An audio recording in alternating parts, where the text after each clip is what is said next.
We are back with an episode of Unfiltered Dirty Air Podcast, the end of the year version and the preview of 2024. I am here with a lot of my friends. We'll go through who all's here in just a second. Uh, Bear with me because I only have one screen, so this um, may take me a second. So just bear with me. But there we go. We're gonna go full screen. There we go. We got Brandon Fetterplace. We got Brandon Proudfoot. We got two Brandons. We got Matthew Kent. We got Tommy Reynolds. And then we got Austin Mongold with no camera and Joshua Gaiman with no camera. Thank you all for coming out. Lame. Totally lame. I mean, cameras are like $20 on Amazon. I bought Right. Come one. on. I mean, I'm poor. I got one. it's Tommy ridiculous. Reynolds is even poorer, and he's got one. Yeah. So I mean, yeah, Tommy Reynolds is a. I mean, look at him. He's a kid. I mean, Right. the dude's 16 years old. Last year. Scrape up his lunch money. So, but yeah, we haven't done one of these in a long time. Um, we have ruffled some feathers in some of our previous episodes, so we might do that again here tonight. We'll see. Um, that's what we're good at. That's what I'm good at. That's about the only thing I'm good at. So we'll see what we can do tonight. But thank you all for coming out. Thank you all for being here. Christmas is over. New Year's is right around the corner. So it's time to put 2023 in the past and look at 2024. So excited to have, I mean, pretty much like we always do, ARCS is going to be racing almost 7 days a week. I mean, we'll have Monday night will be ARCS Extreme. Tuesday will be off now. We moved the new Dirt series to Wednesday, which is Brandon Proudfoot's baby. So we'll talk a little bit about that here in a little while. And then Thursday, of course, will be TNT, Thursday Night Thunder, coming back for like season 8, I think now. And then Fridays is going to be ARC's Ignition, which will be the 1987 cars next year, which will be a lot of fun.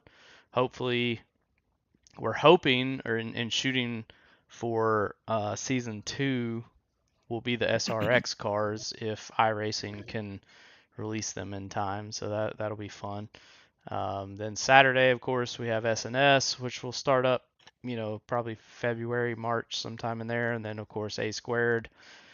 We've been prepping, getting ready for the draft. We got some owner meetings and some admin meetings that have been happening in the background for honestly a couple months now, since the checkered flag flew for the last race of 2023. So a lot going on in 2024. As everyone knows, we never have a night off, which I fucking hate, but here we are. So we'll talk. Let's get a little bit in, I guess, into the end of 2023. Just arcs as a whole. Um, I guess I'll start it off just with we'll go to Proudfoot with the Detour, which is our new dirt series. We started up already. We'll be running into January and a little bit more, and hopefully we can continue that. We've had some pretty good success, but Proudfoot, kind of just tell us, what that series is all about, and if anybody that's listening that hasn't shown up, it's a lot of fun. It's laid back, but Proudfoot, I'll let you kind of talk about your series, and we'll move on from there. Alrighty. Yeah, so Detour pretty much is it stands for Dirt Track Off-Road Racing. Just a little bit of an acronym, but also it's a detour in the sense that a lot of the series here in the ARCS community is asphalt. And a lot of the guys here, it's a little bit different to go outside the comfort zone. The name is also an acronym to where we don't necessarily have to do dirt oval. The season that we're doing right now is the Dirt Late Model Pros. It is an open setup fixed scenario to where I am a 4-time Pro Series driver in the dirt road community, and I'm building the setups each week specifically to Kinder to make the tracks even to where if it is a track to where it's let's say Eldora or Knoxville, to where it's really really heavy on the cushion, I'm going to build that setup specifically to run that low side better. That way, no matter what each week, we're trying to gear for that side by side racing. We're also trying to take into account the drivability of to where not everybody's a Joshua Gaiman to where they can try to run against the wall at Lanier. Sorry, Josh. The But hell with I'm that guy. amazing, I That know. guy sucks. but Detour, I kind of took over a little bit off of a rebrand of the Extreme Dirt.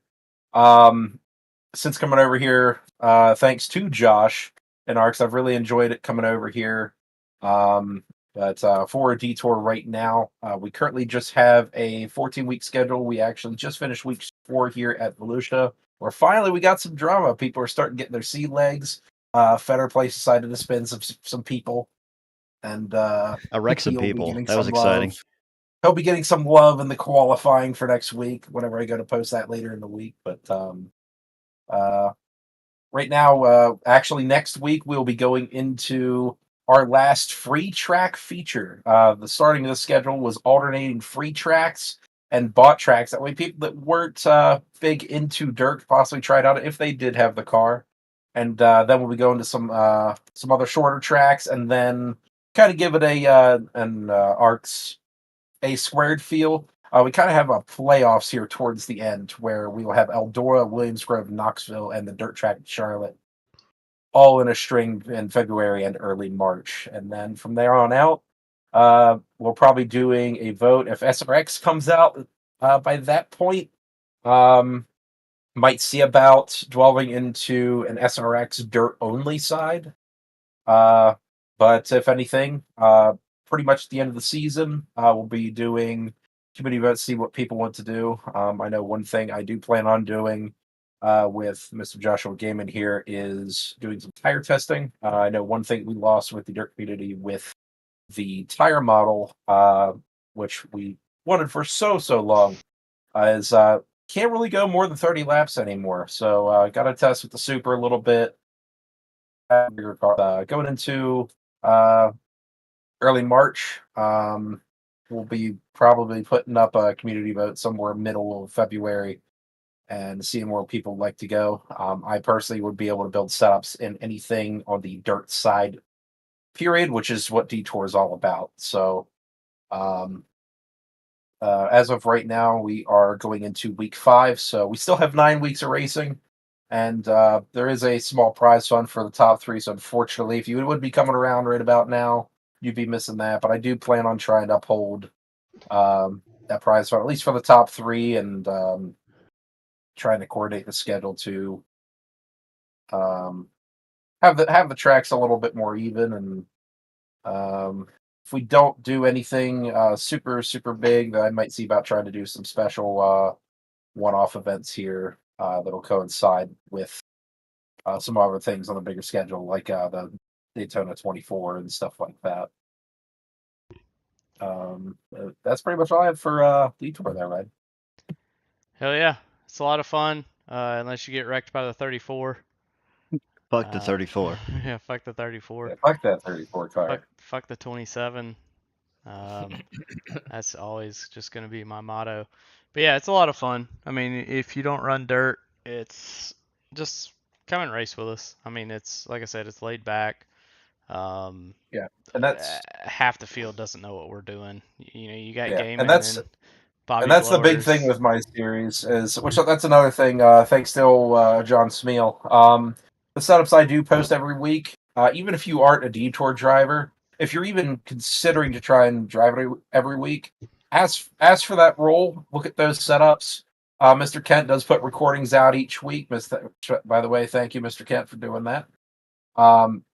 Nobody's an expert here. I myself, whenever I came over to the extreme dirt side, felt a little seal clubby because of the experience that I do have, even though it was fixed scenario. I myself have been doing it for so long. Josh has been in the sim racing for about 15 to 20 years. I am approaching the 13-year mark.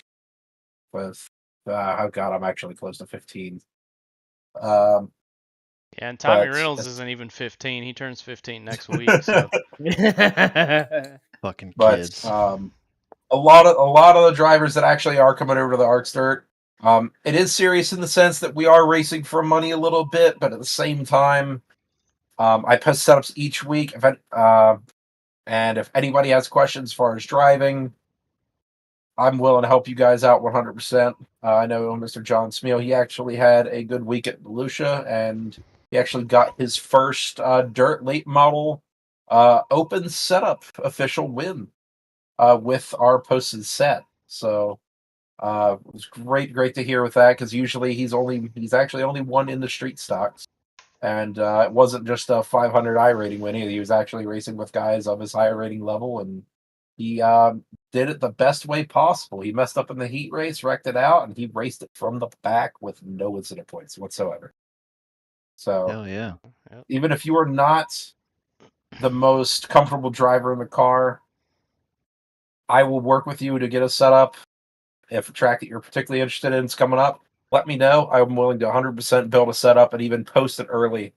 And the great thing about the Detour series as a whole, at least right now with the dirt late models, and Mr. Gaiman will coincide with this, is that compared to asphalt, a lot of your dirt oval stuff does transfer from track to track. If it's a short setup track, you most likely 9 times out of 10 take it somewhere else and just change that gear just a little bit, and you'll be able to run it there.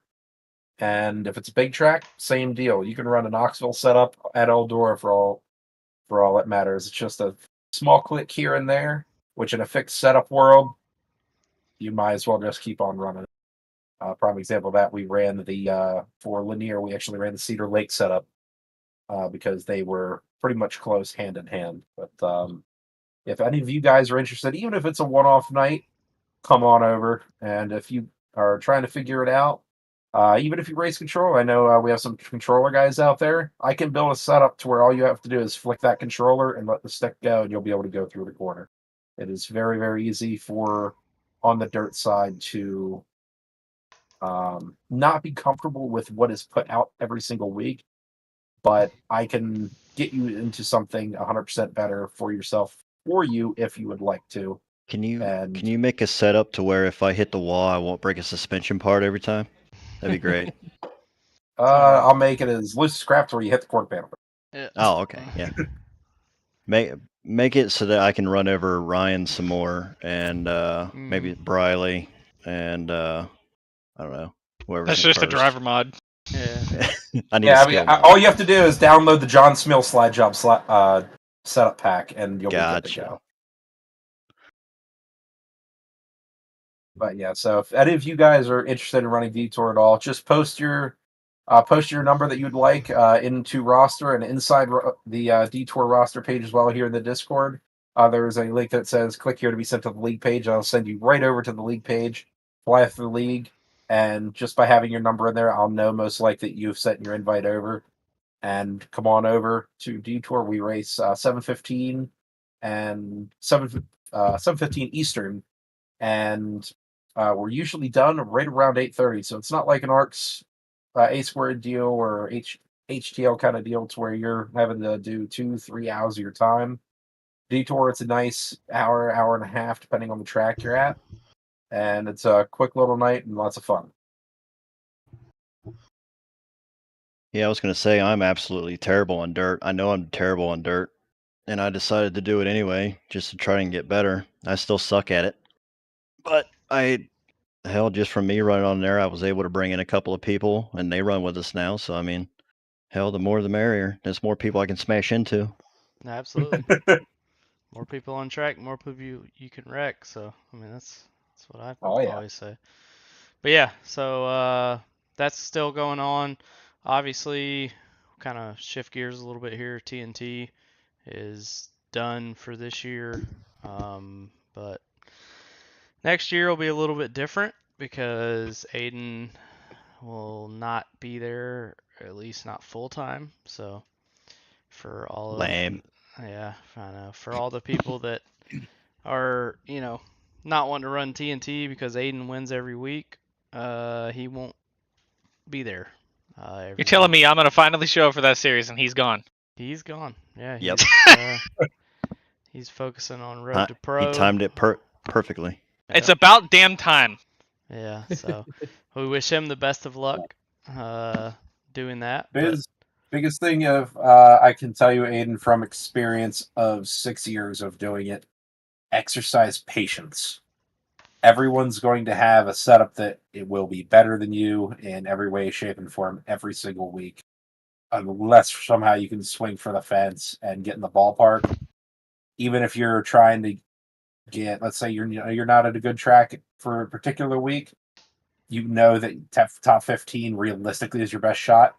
Only aim for that top 15. Don't try to strive for more, because mistakes is what kills you in Road to Pro 1. Yep. So strive for the best that you can be, but go within your limits and exercise patience. If you know a driver is Brandon Feder place in Detour, avoid the Brandon Feder place in Detour. Yep. Stay away from me, because I'll take you with me. Yep, because you will learn names very quickly in Road to Pro. There are some people that will stick around and they will try to qualify every season, and they will not make it in every season, but they'll still try, and they will not exercise patience. They will go out of their realistic boundaries, and they will be weapons. You'll have to recognize those drivers as you upgrade through Road to Pro. Dirt's a little easier because it's just qualify and you're in. But with the splits, you definitely have to learn your names, and you have to know not only what your limits are and what realistically you can get to, but what your competition will be like as well. Money. Absolutely. And So money. TNT will start back next year. You can check. January 18th. Yep, January 18th. So if you want to run TNT, get in the Discord. You can go to racearcs.com, send in an application.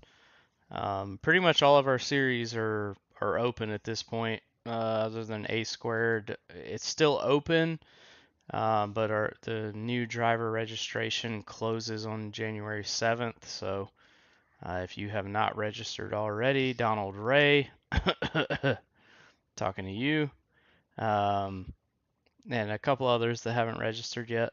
You have till January 7th, so register. We'll put you on the draft board. There's a lot of drivers on the draft board, and there's not a whole lot of spots. So we'll probably get into that a little bit more. I'd like to do another podcast maybe before the draft, so we're not going to dig too deep into that tonight. But we have a shortened schedule, so we're not running a full 36 races next year. So I know that was, including myself, that was a huge turnoff for a lot of people that didn't want to commit to basically 38 weeks. I mean, can you put All Star and Clash in there? It's pretty much 38 weeks of racing. That's It's crazy. basically 10 months.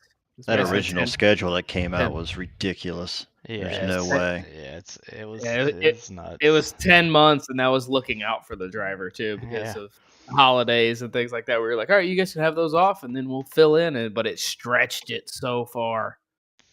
Yeah, so we changed that up a little bit. It's not as long. It's a little bit more forgiving for the drivers. You can also have substitute drivers next year. And again, we'll talk about all this a little bit more in detail, probably before the draft, or maybe right after the draft. I don't want to get too far into it right now, just because we have a lot of other stuff going on. So we'll kind of sidetrack that. But Just know it's gonna be ultra competitive this year. Yeah, it's gonna be nuts. It's probably gonna be the most competitive year that we've probably ever had in A squared. I mean, we have 60 drivers pretty much on the draft board right now. Some of them are part-time. Also, some of them are owners, but overall we have 60 people on that draft board trying to, we'll only have 40 drivers that can start the race. So 9 team owners with, 3 other drivers. That pretty much takes 36 places, and then you only have 4 for any driver that doesn't get drafted. And again, we'll get into the details of that, on another podcast. And we'll also we got a huge drivers meeting scheduled for January as well. So check the Discord and make sure you're there. If you can't be there, join on your Read the phone. rulebook. Yeah, join on your phone if you can. I mean, even if you have to, mute yourself and turn it down low to where you can barely hear it, just really, it's important that everyone's there. At least everyone that plans on racing, an A squared, because we got a lot to go over that night. So, Ignition, as we talked about, the first season, they'll be running the 87s, which is a very fun car to drive. If you haven't driven that car, I highly recommend it, especially on the super speedways. Talladega, we had a practice race at Atlanta last night. It was a blast. New Atlanta, not old Atlanta, but I think those cars are going to be a lot of fun. A lot of people have showed interest in those. We did like a little fun, like, beer league type series with those 2 years ago on Friday night, and it did really well. So looking forward to that. If you are interested, talk to John Smeal.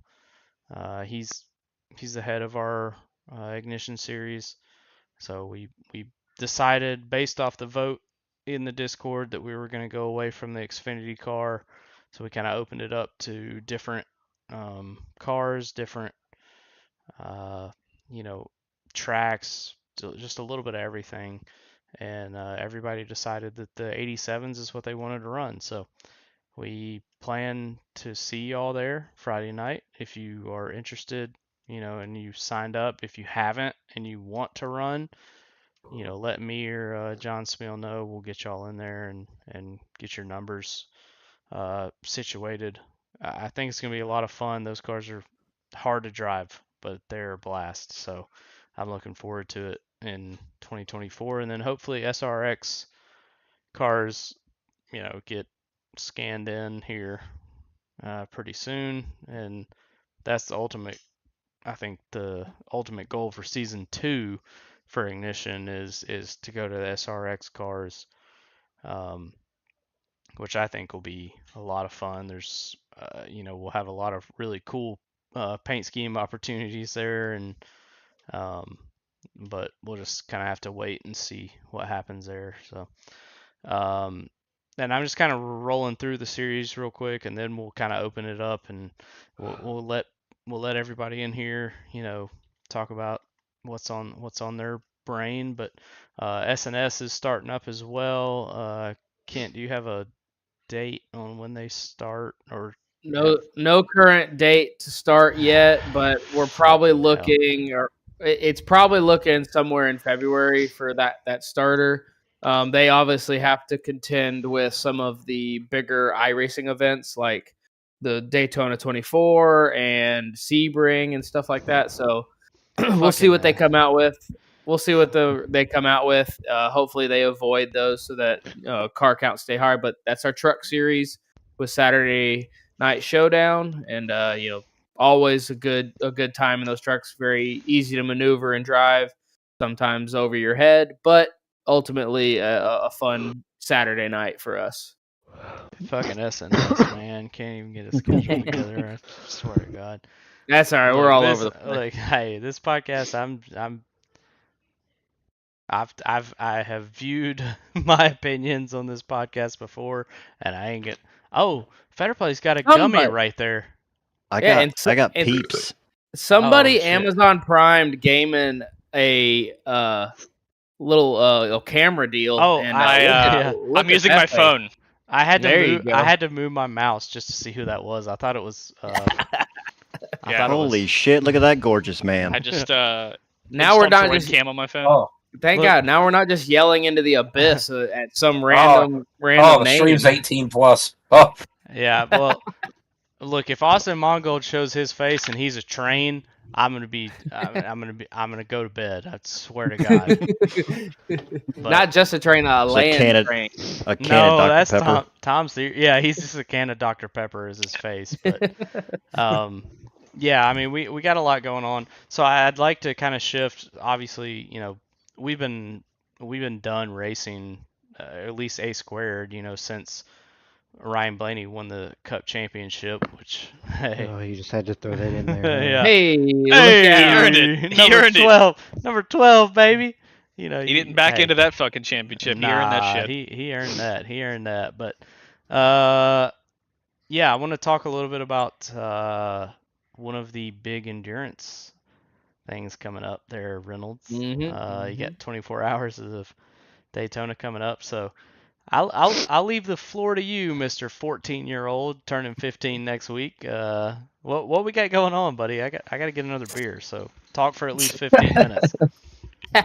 Yeah, so I don't know how you guys let this come into my hands, but I've been doing it the past couple years now, and it's been a good time. I haven't heard people complain once about it. So yeah, so it's an official event that iRacing does every year, and ARX has a couple teams that compete in it, and Bandit made their own team. They got a solid GT team going on. We got a lot of the similar guys from last year from the GTP winning team from last year, and Kent's got his own team coming together.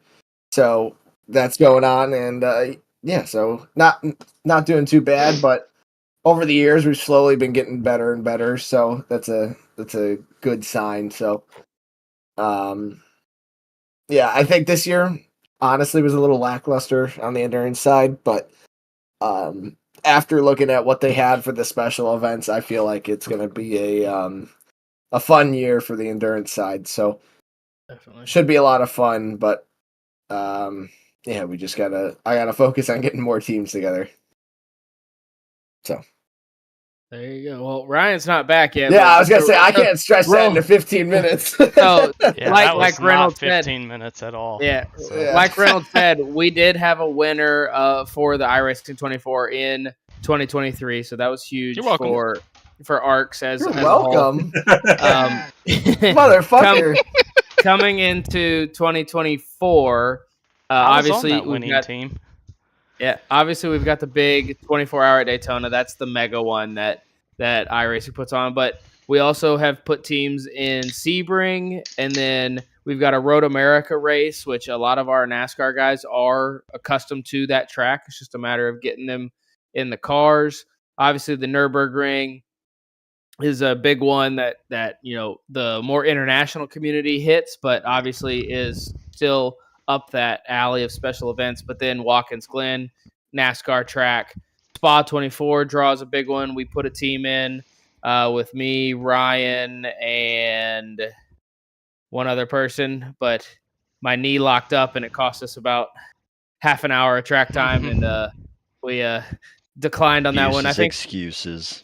we finished 21st out of 60. So, that puts it in perspective. But obviously, Indy 6 hour this year in September, and then Petit Le Mans, Fuji 8 hour, and the iRacing Chili Bowl is the last one that isn't really a team event, but one of the special events. So a lot of good, like Reynolds said, a lot of good special events coming up that ARCs could really step up in, and the 24-hour Daytona is the first one on the schedule. Yeah, we didn't get the opportunity. I don't think anybody in ARCS has done it before. I tried to get Mr. Taco Bell himself, Jeremy Briel, to do it with me, but we were trying to do the Bathurst 1000 a few years ago, but I want to try and do that. It's a kind of one of my bucket list races to try and go for. So I always watch it, and it always looks like a blast in real life. So yeah, I hope we get the new cars before this year as well. I doubt it. Not a chance. I don't think we will, but they've been pretty good about that car in the past. So Yeah. So we'll see. But that Yeah. that track's pretty fun, and that car combo is pretty fun. So yeah. Here's we'll a see. question for Reynolds. I don't know if you know or if anyone knows, but are we going to get any more expanded rosters for the Daytona 24, or are the 12 cars that they're kind of pushing out there? Is that what we're running with here in a few weeks? So I tried to do my own research on that. So as far as I know, they're not doing, because of how Motorsport Games has it. I believe they're not getting, iRacing is getting none of the WEC hypercars. So not the Toyota, until they not the fall apart Ferrari. again. Yeah, exactly. So until that happens, iRacing has none of those. But I assume that they'll be getting the Lamborghini at some point, the GTP, which is Maybe the Glick. if that team still exists. If that team still exists by the time. I think it's already gone. Yikes. What else don't we have? We got the 4 good ones, so like. Yeah, it doesn't really matter. It's a huge expansion. I can't really think. It's a huge expansion from last year, because last year we were only allowed 9 cars in a session, and now we're up to 12 because they added that's those what I was about to say, GTP cars. With this Lamborghini, I was going to say it's about to even make it worse, because now they're going to have to up it to probably 13 cars. 14, because in 2025 the Mustang starts racing. There you go. So I think iRacing already has this and the Corvette. Yeah, they already got this in the plans. I think they could up it to 20 cars per race. They're just holding back. They're just holding back because they want to make sure it works. Yeah. I think they know it works, but they're still in that like beta mode of like, okay, can we put 20 different styles of cars and not crash? I'm gonna need to add like iRacing to like my life insurance once my computer starts on fire. They don't want to crash Billy Joe in the middle of Mississippi, you know? Like, right. So I mean, they're doing a lot of great things, obviously, with the updates. But I think that's the next one is we're going to see like 15 cars and then 17 and 20 because GT3, GTP, and all these hybrids and everything, the LMP 2s and 3s, like they've got a great base of stuff, and they are now the place to go for these endurance races, because everyone else is falling off. Like we mentioned, Motorsport Games, just they're burning their coffers at the stake, and now iRacing is just picking up all those licenses again. I'm so mad. I love the Toyota hypercar. It's my favorite hypercar out of the LMDH and LMD cars. The Toyota is my favorite, but man, I don't think it's going to be around for a while, at least the next few years, because Motorsport Games are like a cockroach, man. They just won't die. Well, shit, they already lost the NASCAR license to iRacing. IndyCar's on its way out, I think they're already gone. Yeah, they pretty much sued the shit out of them, like. Yeah. So I mean, WEC and I think it's BTCC are the only ones they have left, and they're not doing shit with the BTCC license. They have Formula E, but it's not like it matters. Well, yeah, they have Formula E because they bought R Factor 2. Yeah. Oh. That's the only reason they have it. And iRacing has not been doing good with licenses. Like, they even lost the. They've been doing good and bad at the same time. It's just the bad has been really public. They've been good at getting new stuff, but they're not retaining any. Well, they're not getting into a bidding war with these other places. Yeah. They're letting them outbid and then crash and then be like, okay, come back to the person that is actually putting out a good product. It's the stable product. Yeah. Yeah. Because you look at like a Forza, you look at the Gran Turismos of the world, look at the other simulators style racing games, and they're having to come out every year with something, or every 2 years with something. And iRacing just sitting here, same code, just update it, keep your writers and your programmers and your graphics designers working, and like keep making that product to where the registration fee and the price incurred is grand over time, but still when you purchase it, you own it for life. You don't have to keep going back and buying another $60 game, another $100 subscription or something like that. Yeah, like it's not turning into a set of course. Correct. But good job on endurance, Reynolds. Yep, good job, buddy. It did take 15 minutes. I just How about that? wake up. Yeah. But I mean, if you haven't ran an endurance race, I would say give it a shot. It's so fun. It is so fun. fun. It's good. Last year was wild. What was it? Tommy, we were up 12 laps, got wrecked, went Oh down my 12 laps, God. and then we fucking fought. And I think Yeah. it was the leader and second place wrecked each other, and then we Uh-huh. gained like 9 laps on him or something like that, and then we won the race Jeez. eventually. But So what ended up happening fought. was, me and this guy, like, we were running, pretty much top split times in the lowest split. We were running 31s and low 32s. Basically the whole time we were next to each other. And going to the bus stop, I'm right behind this guy trying to unlap myself, and whoop, there he goes, just rear-ended it right into the tire barrier, and he his cuts day the was hard done. left, and Yeah. How to throw away your race? yeah, Oh my we got God. wrecked by like third place, who was like 5 or 6 laps down at the time. It was something weird because Alex was in the car, and either a GT car like locked it up and killed him or something going into the second horseshoe. It was something. It was the third place GTP car. Maybe that's what it was. Because we just told him, get in the car, just turn laps, and he was doing fine. He was doing great, good laps. Like 34s, 35s, but that's manageable. Yeah. And then third place is out there Bumbling flirting with the around. apron and shit and doing all sorts of sketchy stuff. Outbreaks himself and just takes Alex out. Just destroys him. Well, we were doing good in the first, so that was our second attempt. The first attempt we had gone into. Oh yeah. Do you remember Cody got netcode? So Cody, Ryan's cousin, was in the car, and either he tried to cut on a GT car going into the chicane, or something happened with a GT car, and it was the worst netcode I've ever seen in my entire life, and we were done. Even the GT car wasn't even mad because he was like, "What the fuck was that?" Like, What happened? Yeah. There's like 10 feet between the cars. Yeah, it was bad. I have a clip somewhere from even practice last year where it was like I had like this much room between me and the other car, and it's like you just see us do a like synchronized 360. It was horrible last year. I don't know why it was so bad, but yeah. Well, now iRacing there's been so much update to the code and to all that. Hasn't changed shit. Yeah, it ultimately comes down to who's in the car and how bad's the connection. It's like, of course, in those endurance lobbies, you've got guys from all over the world, way more than you would have on an asphalt oval or a dirt oval, or even a regular road course session. When you go into normal officials, it's so much more diverse. So of course, the netcode's going to be a little squirrely. It's no better than any other game. People can sit there and praise Assetto Corsa, which has like the worst contact model and literally no fucking car damage whatsoever. So you can just drive over each other. Or R Factor 2, which we've all seen how their live events go. They're fucking fantastic, aren't they? Yeah. With 30 guys disconnecting all at once and then not being able to get back in the race because you're not allowed to in R Factor.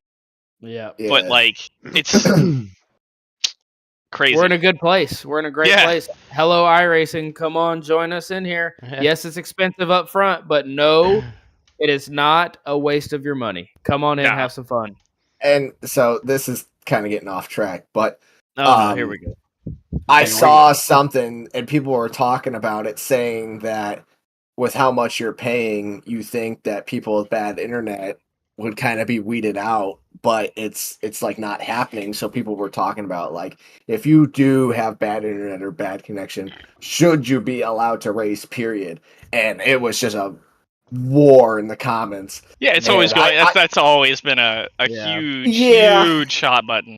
Well, you look at it, some people's internet will go from like the 100 ping to, and it'll jump to 330 because someone watched a video on TikTok in their house. It's like, well, they can't control that, but that's just how internet works. So like the throttle, like going in and be like, your ping hit this, boom, you're out, and be like, okay, that's too much. But it lends to the fact where like you take our ARCS community and you take like A Squared coming up, like, hey, understand we are a worldwide community now, and that you can't just race on someone's door and not expect for some kind of randomness to possibly happen. Give that half lane of respect and just to the code, not even to the driver. Just give it to the code so that you don't catch a bad net code. And if you do, we have ways to alleviate that. But if you're just door riding someone, expect to have something to happen because you're asking more risk. Yeah, like the Wanton special. Well, I know out of everyone here, Gaiman has experienced it 100%. Aussie dirt racing. Dear God. Gaiman It almost is. lost He's like, no, stop, Dude. stop. Okay, so I used to race with a group called NZSR, New Zealand Sim Racing. Good group of guys, you know. Oh yeah, they're New solid. Zealanders and Australians. They're fun as shit at 4 in the morning when they all start getting hammered at fucking 12 in the afternoon. Like, fuck it, right? And there'd be guys where you're in the midget races and they go in on the bottom, but the net code thinks they throw a slider and you're up in the fence and you're like, what the? You can't be mad about it. Like, yeah, you could be running. They could be running the tires at Kokomo, and you're running the wall, and you'll get a door hit, and you're like, "What the fuck?" And you look at the replay, and they're it's rough to race with those guys they're because this fucking far away from you. It's not even. Their internet's close. gotten better. I think like a couple of like a bunch of years ago, the best internet connection they could get was like 10 down, 10 up, or some shit like that. Yeah. In like a lot of like rural areas and stuff like that. And I'm like, what the fuck do you mean? I'm on 600 down, like. Yeah. Yeah. When I was in Taiwan, I would race against a lot of the Japanese and Australian server guys, and their connections have gotten better because I would VPN back to the States to race with ARCs and whatnot to make sure I was okay on the ping side of it. But whenever I got into those races and you found an Australian guy, waking up in the morning or whatever. Yeah. I mean, they're fun to race around. They're a hoot and a half on the radio. That's for sure. Oh, well, 100%. Yeah. I've noticed that like a lot of people with like Japanese internet, they've gone from like 300 ping down to like 150, which is fucking nuts. Well, that's a technological marvel over there in Japan. They've got the good stuff. Like there's from what somebody I know that lives there told me is like they got fiber fucking everywhere there.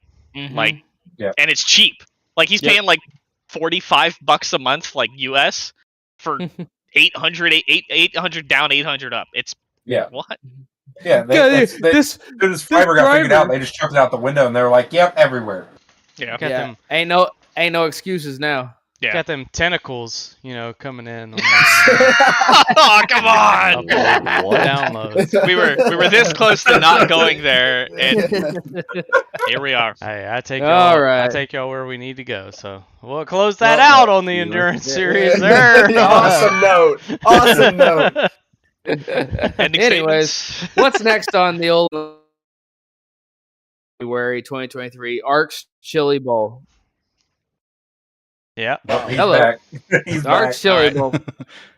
The ARC's Chili Bowl. We have kind of kiboshed it going forward, just with how busy our schedules and stuff were. But did anyone race ARC's Chili Bowl this past in 2023 in January? I did. Think I did. I was there. I just don't remember it. It was so long ago.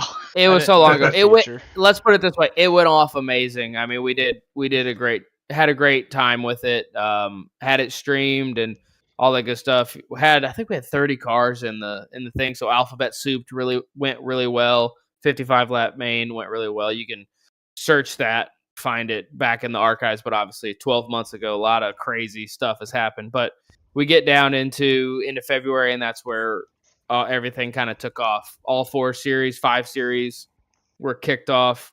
A squared all the way through. Our champion sitting here in the chat with us, Mr. Reynolds. He had his ups and downs and a couple fun little interactions in the hauler, but comes out on top. Obviously, Brandon Fetterplace was another Final Four driver with us. Fell on some bad luck and just some terrible circumstances, and caused a lot of what bad what drivers. happened. I don't know if it was bad luck, but fuck the 42. Fuck the 42. Let's put it this way. 2 of the drivers that are in here in Fetterplace and Reynolds have snowballed into what 2024 is going to consist of, with whether it's the rule books, the rules, the formats, things like that. Great insight from both of them. So A Squared has grown immensely through the 23 year. Yes, with some rough patches and some great conversations that can be had over some of the things like Chicago Street. Greatest race of the season. Yet both of them aren't racing, so that shows how good we're doing. So I had some personal stuff going on. Yeah, I can't. Fuck your personal shit. Someone in the chat has announced that Reynolds is scared of Sundays. So we'll keep Doesn't on surprise keep me. it on. But obviously, Brandon's working his way up into some of those professional levels and with the sponsorships and whatnot. So we respect everything going on in those realms. But like we said before, A Squared's looking really strong as we head to the draft. We had obviously our Extreme Asphalt series where Austin Purnell was an absolute menace on the short track scene in the super late models. That was a lot of fun. Ryan, you raced around him a lot, trying to just the week by week who's beating Purnell this week, and a lot of times it wasn't anyone other than Painter giving him a run for his money. Yeah, I mean Dustin's very good when it comes to Arcs Extreme. Luckily, last year, or not last year, but the last season we did, was a mix-up series, which is a lot of fun. I think um, that's just fun for everybody because you show up every Monday night and it's something different. Whether it's Mazdas or um, you know super late models or modifieds or street stocks at Charlotte. I mean, that's just fun. I mean, all of us as humans, we all get, you know, we all get into a groove, and you run the same thing, you run the same car, you run the same series, and I mean, it gets.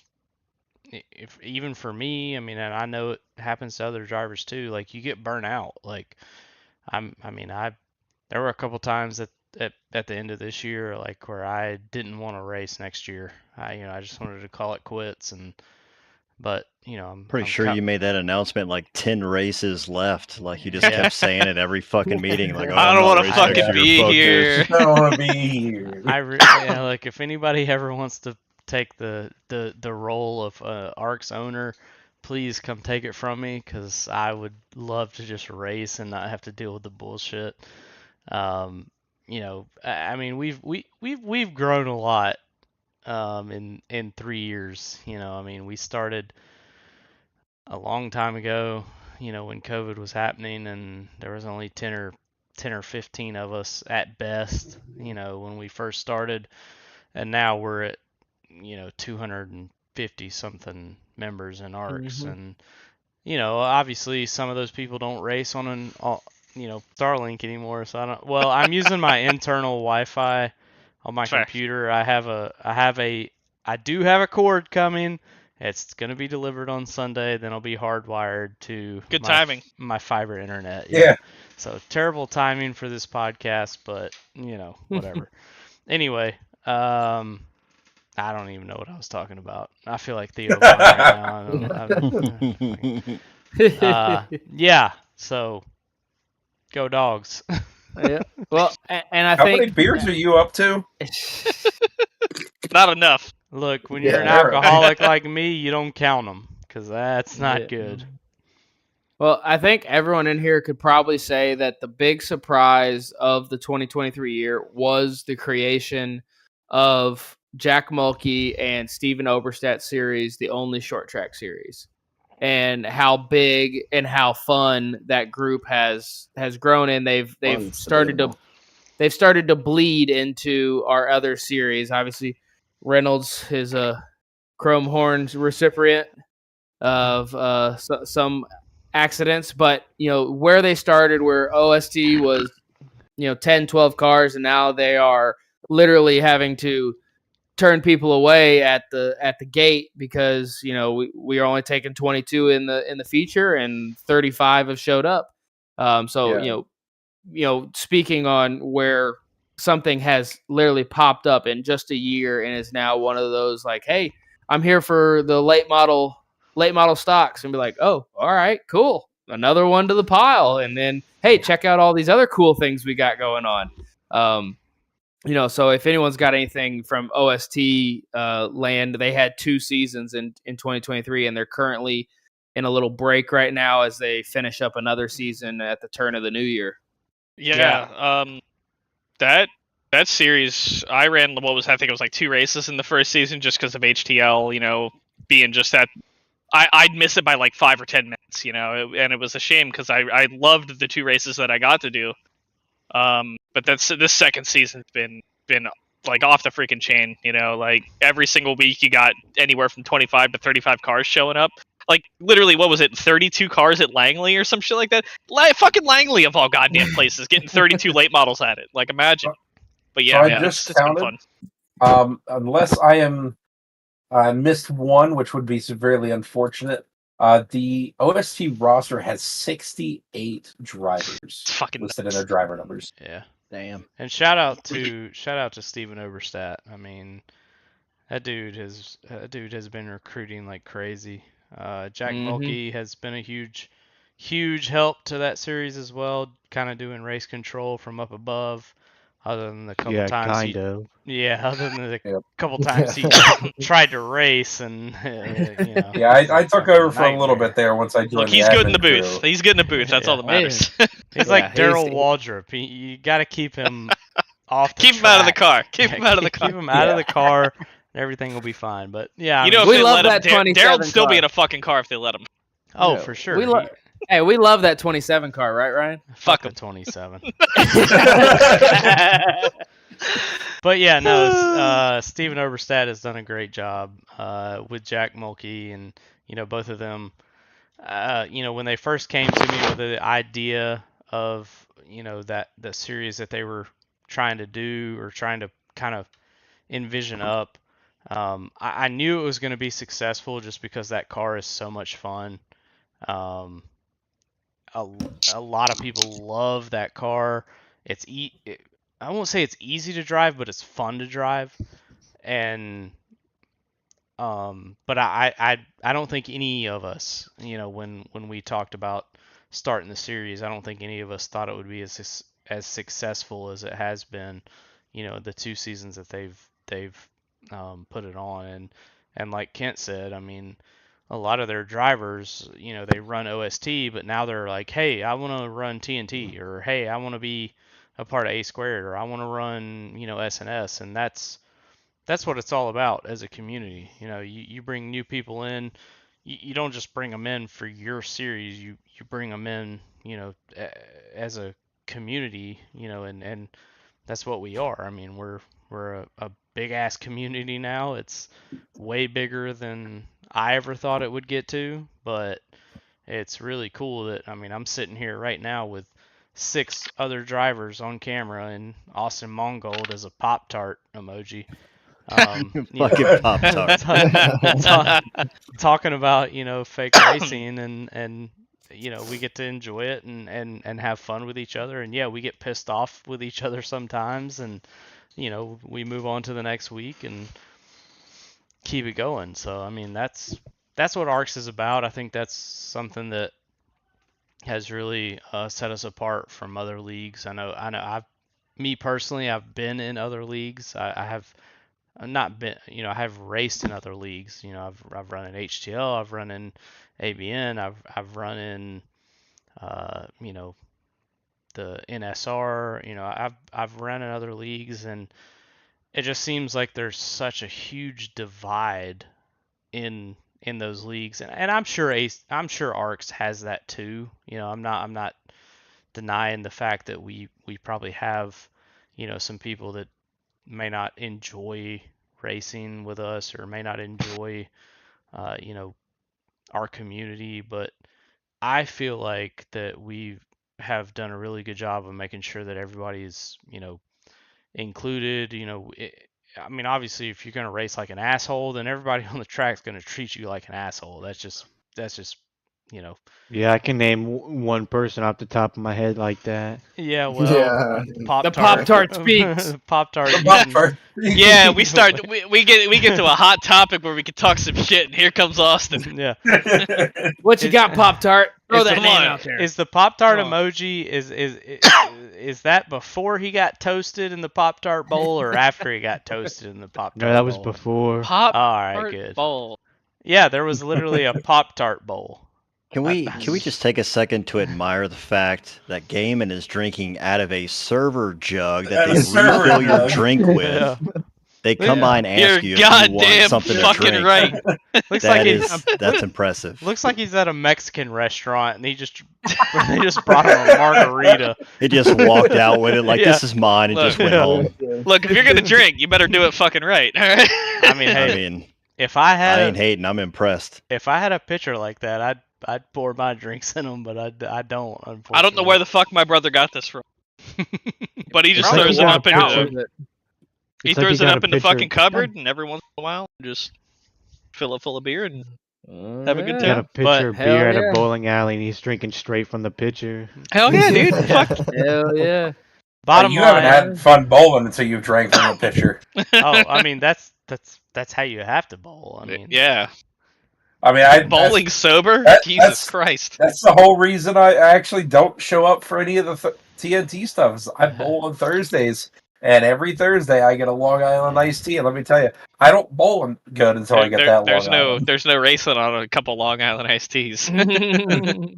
yeah. Well, But yeah, I mean, regardless, we all joke and we all have fun, but I really do think this is a community that we, try and do our best of. I mean, for fuck's sake, we race 6 days a week. I mean, you can't. At least me personally, I can't name another server that races as much as we do, and everything is free.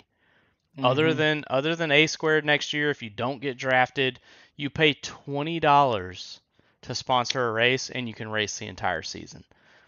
You still can't tell me that there is any league out there that has anything like that. I can't think of any that still run. Like, there's a few here and there that I used to run like a fucking decade ago because I've been doing this for way too long.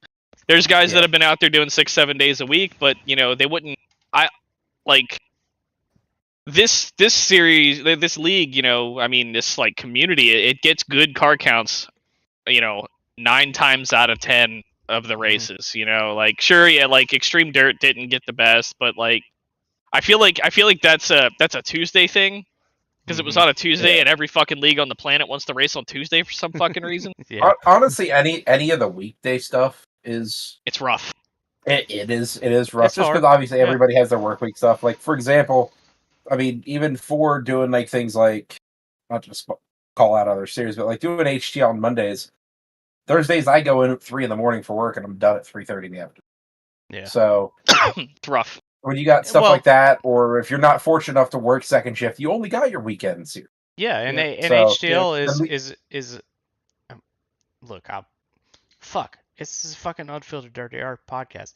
I don't race HDL anymore because Because they I don't. suck. Oh, wait. Yeah. No.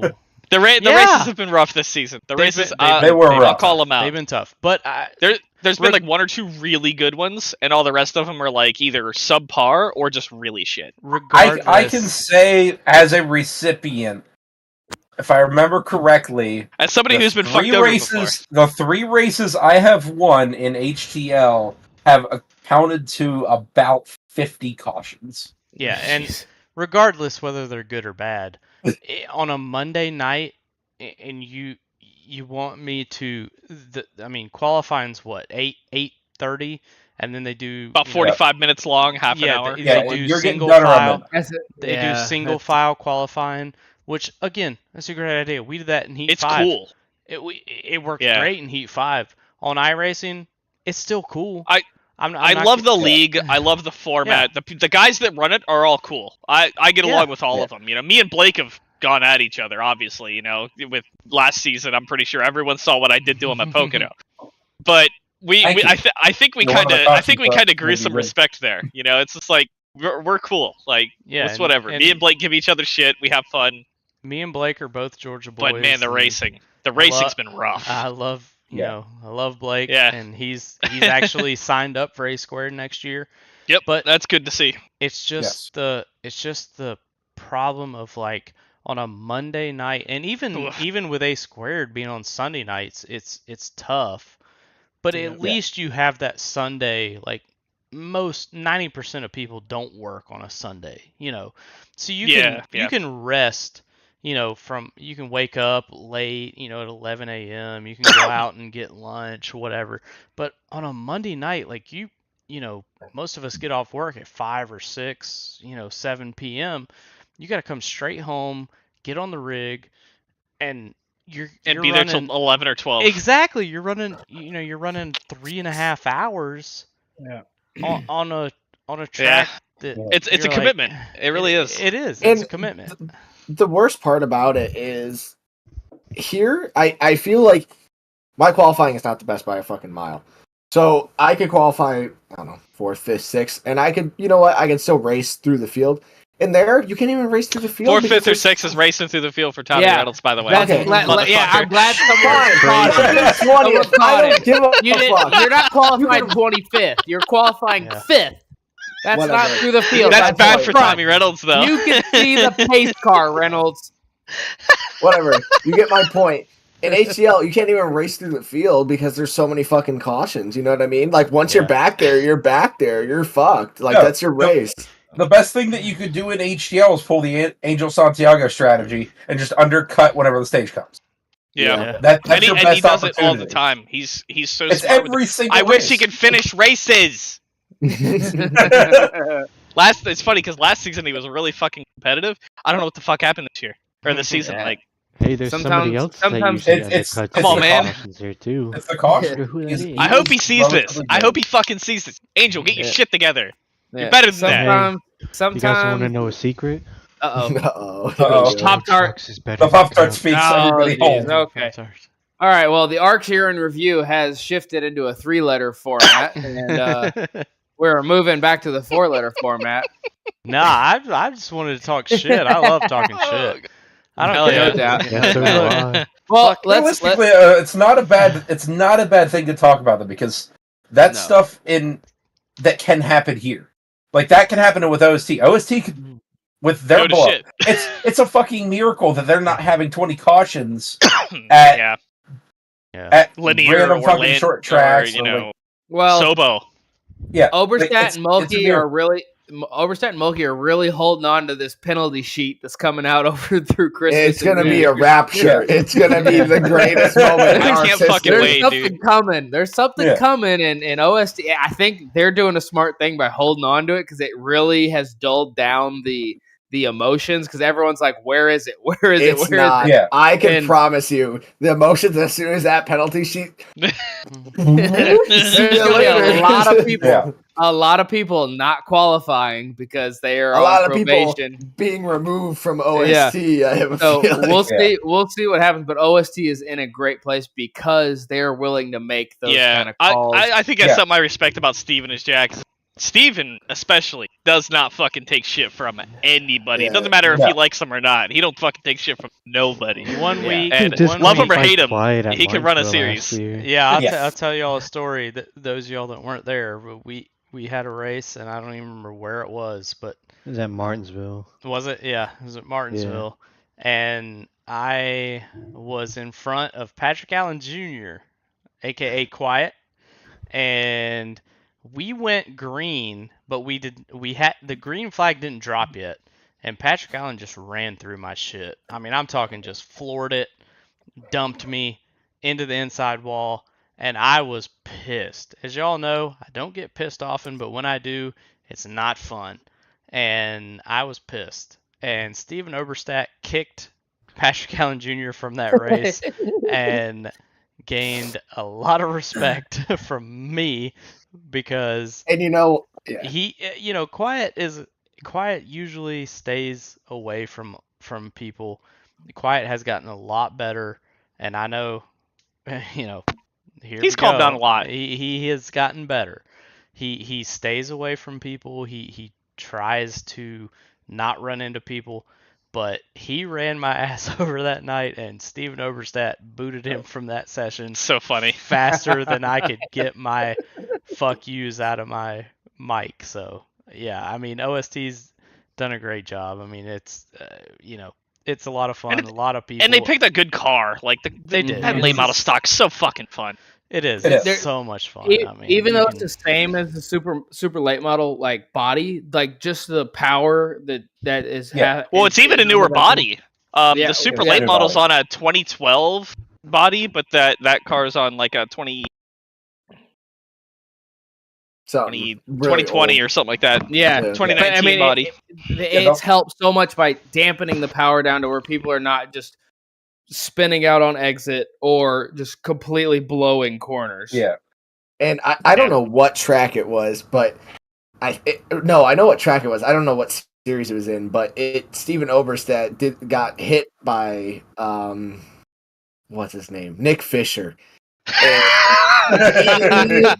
He Anytime somebody says full throttle into turn 3, and I've never seen somebody wrecked intentionally in a race harder than that. It was the greatest moment in Steven Oberstedt's history, and I will never forget it. Oh, it was fuck, what's that series called? It was Feemster series. OAP? That's what it was. OAP. Yeah. So basically, Tommy, were you in the voice chat at the time? Because I was like, I don't remember this, because I was like, oh, I was in there other with people you in guys, here weren't in the voice chat at the time. So Yeah. Breo was running the team. Obviously, that's whenever Beatron really started picking up speed. And Jeremy goes, "Oh, Fisher's holding you up. Hey, you should just take him the fuck out." And Steve was like, "Okay," and fucking rails it in there full throttle in 5th gear and fucking takes him out. And Jeremy's like, "No, I didn't mean it. And he's like, "You said take him out." And Fisher has never been seen again. Hey, he killed him. He literally killed Nick Fisher. We told Steven to learn his lesson. If you're gonna take somebody out, don't make it look so bad.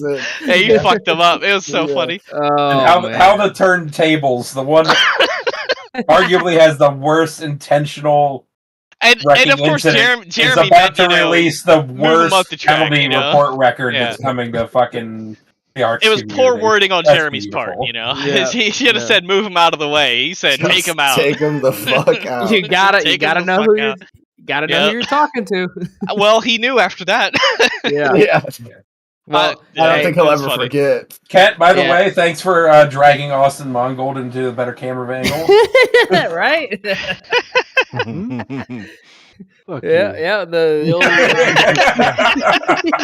Looks like he's ready to drive a train.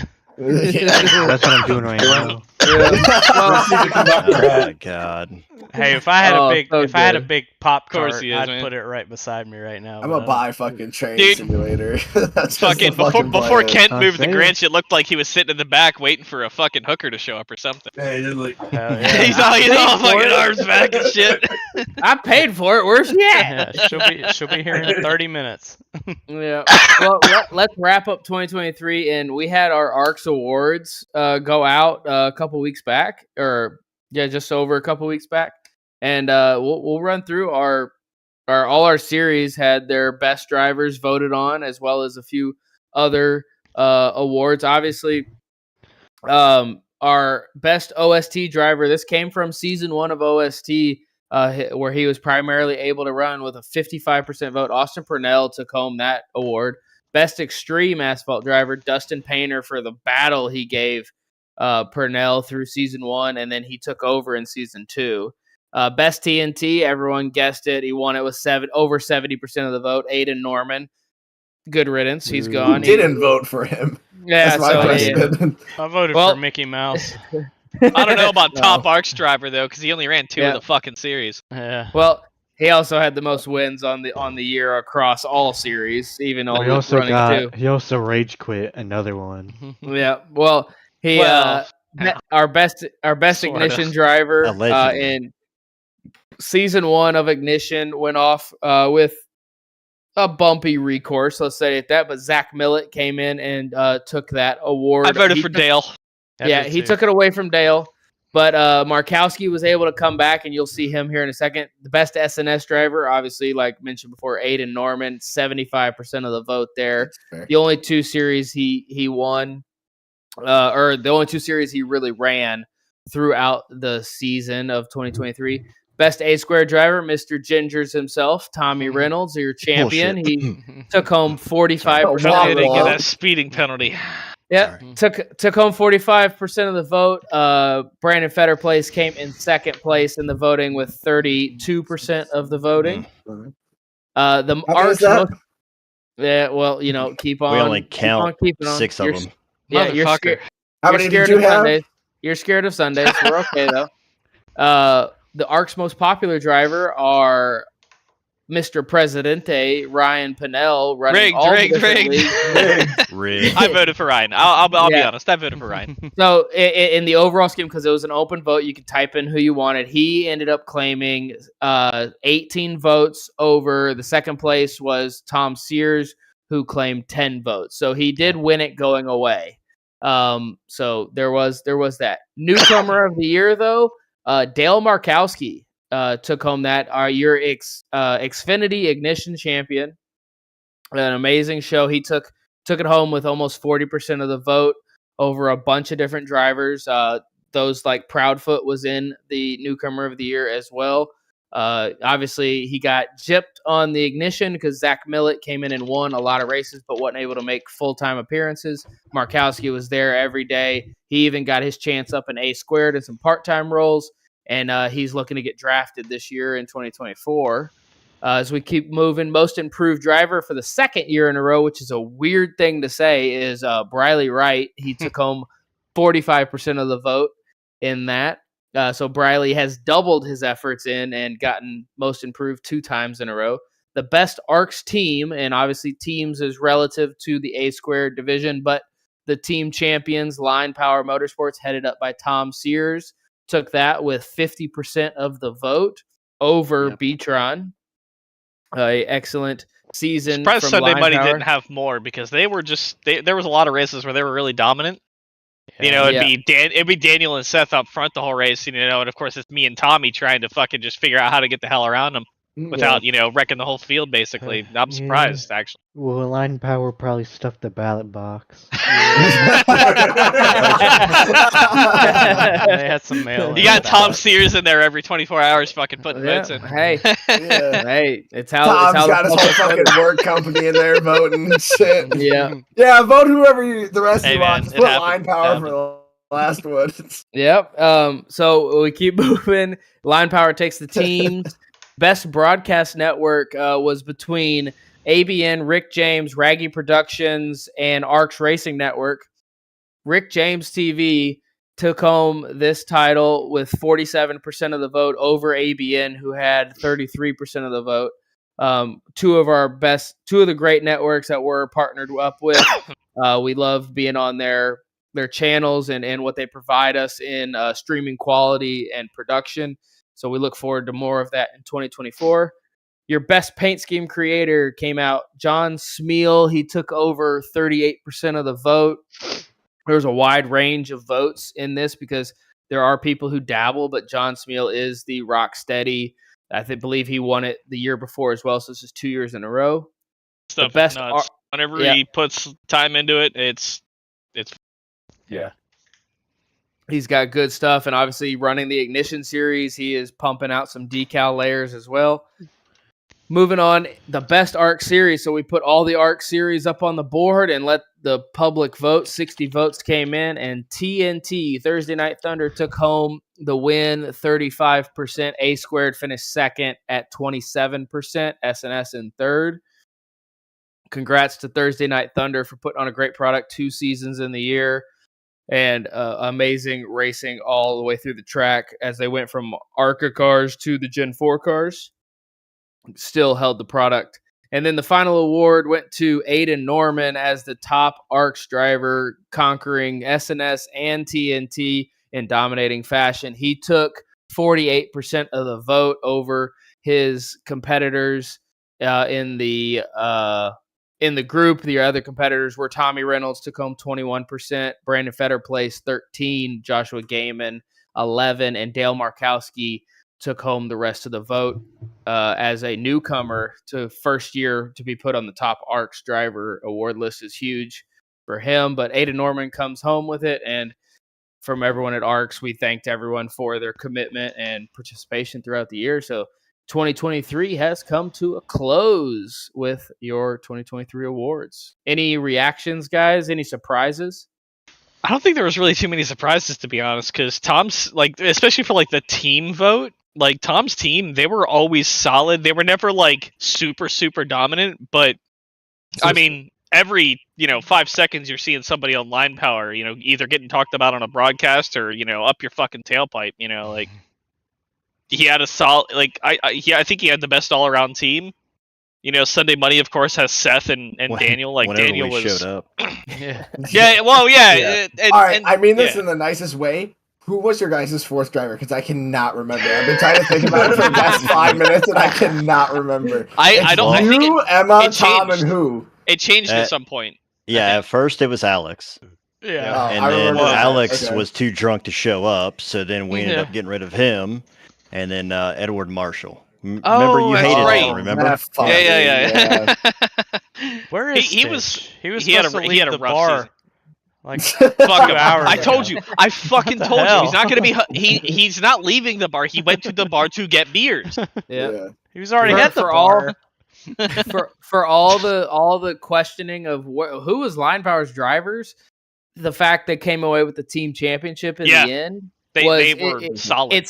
It sealed that lock because everyone's like at the beginning of the season it was Beatron. Who can beat Beatron? Gaiman, Jeremy. Like how do you beat Beatron? And then Reynolds got recruited over there through some funky rulebook As it was supposed rejiggering. to That's been yeah. So Don't worry about it. So we figured all that out. But even with Reynolds, the champion, moving over, Gaiman over in Beatron, Sunday Money having Seth and Daniel, it tightened up the race. But Line Power just found a way to be consistent enough. They were the more walk consistent away. team, Yeah. Whereas the two top teams, they had those two really good drivers, and then like other drivers that were kind of just filling space, and doing decent, not bad. But then Line Power had 4 good drivers doing good every week. I had And that's 4 something shit ass driver on my team. I think Including myself. Marshall was probably the person that had the worst luck. Like he was never slow, but man, did he just get fucking stuffed like every fucking race.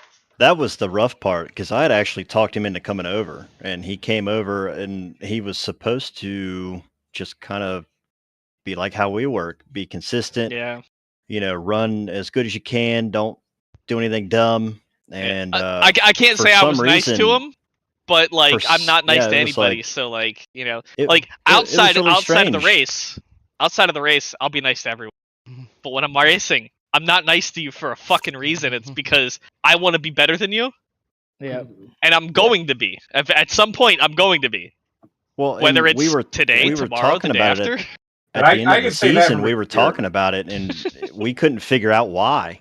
We couldn't figure out why he had such bad luck. I mean, Jesus Christ, the guy he either was part of a wreck, caused a wreck, or was wrecked almost every fucking race he was in.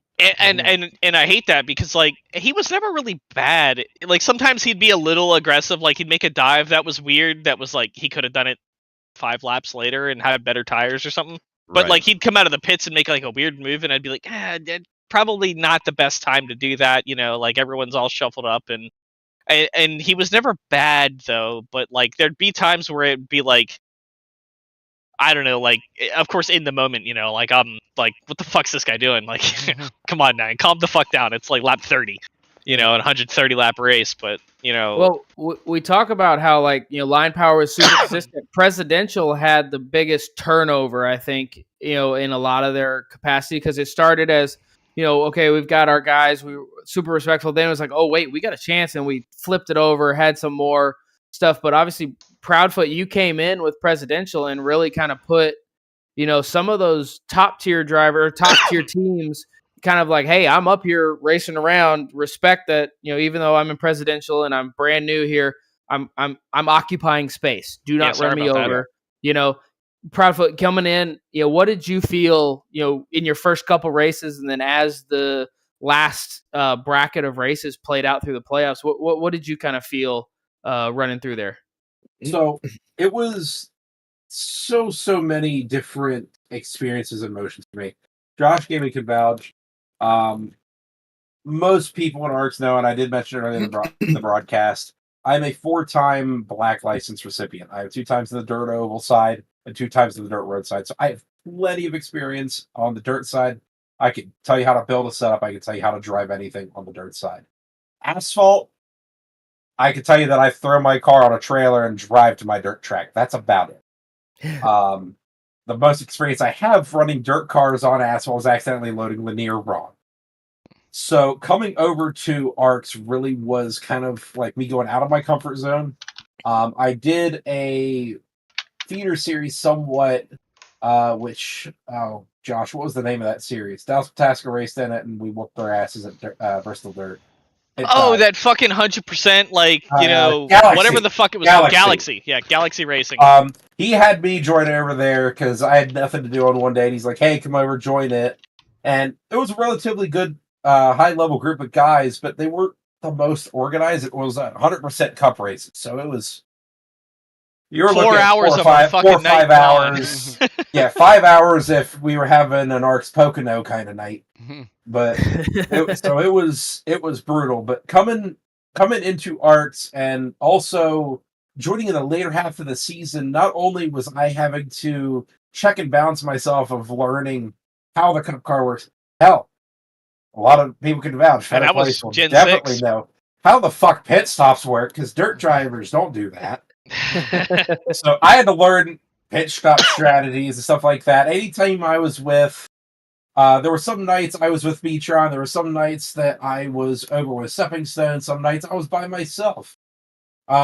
So each track, I'm actually going back and looking at different races on YouTube of just random leagues, or if ARCS had it posted, I'm looking back. Okay, when did these guys pit? And then at the same time, it was a different gen car. Because we're just coming into the next gen car, and there's not too many races. It's not like your old car, your old style ARCA cars, where you could go back to 2010 and look at every race there was. So coming into it, not only was I having to check and balance myself, but it was like, hey, I'm not in the playoffs, and I've got the experience to where I might not race asphalt a lot, but I know not to dive diagonally across the apron on Pocono to cut the dog. Yeah. Phoenix. Whenever there's or for Phoenix. So I had to fall in line and really take my experience from the dirt side and shadow those people that I could look at. Look at the Joshua Games, look at the Fetter Places, the Reynolds, and see what they did. What was their mannerisms from certain tracks that either were very easy to pass or very hard to pass? As soon as the green flag went, did they just bull rush through the field and try to get up there as far as they could? Or was it like certain tracks like Homestead to where you got to worry about your right front as that track burns off? And how much patience should you have?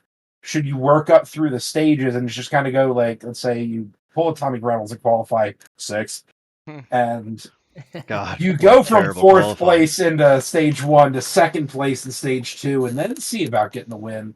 Or did you say fuck it and just pass 20 people in stage 1 and then use that stage as a reset? Mm-hmm. So I had to take all of that into account while also being like, okay, yeah, I want to shadow this guy, but I'm not in the playoffs. So I have to watch how hard I'm racing to try and keep up with them with experience in mind. Because certain tracks, I won't even lie to you guys, that a lot of the nights last season of me showing up, including Indy, which I can't remember if I won here or HTL. HTL. HTL, yeah. We didn't run Indy last year. We did road. But there were a few tracks I was in win contention for here and HTL both, to where I bought the track that night. And I don't know who mentioned it earlier before, but someone here mentioned earlier that I take full advantage of the practice time. Yep. I might not be racing at the beginning of that practice because I run VR.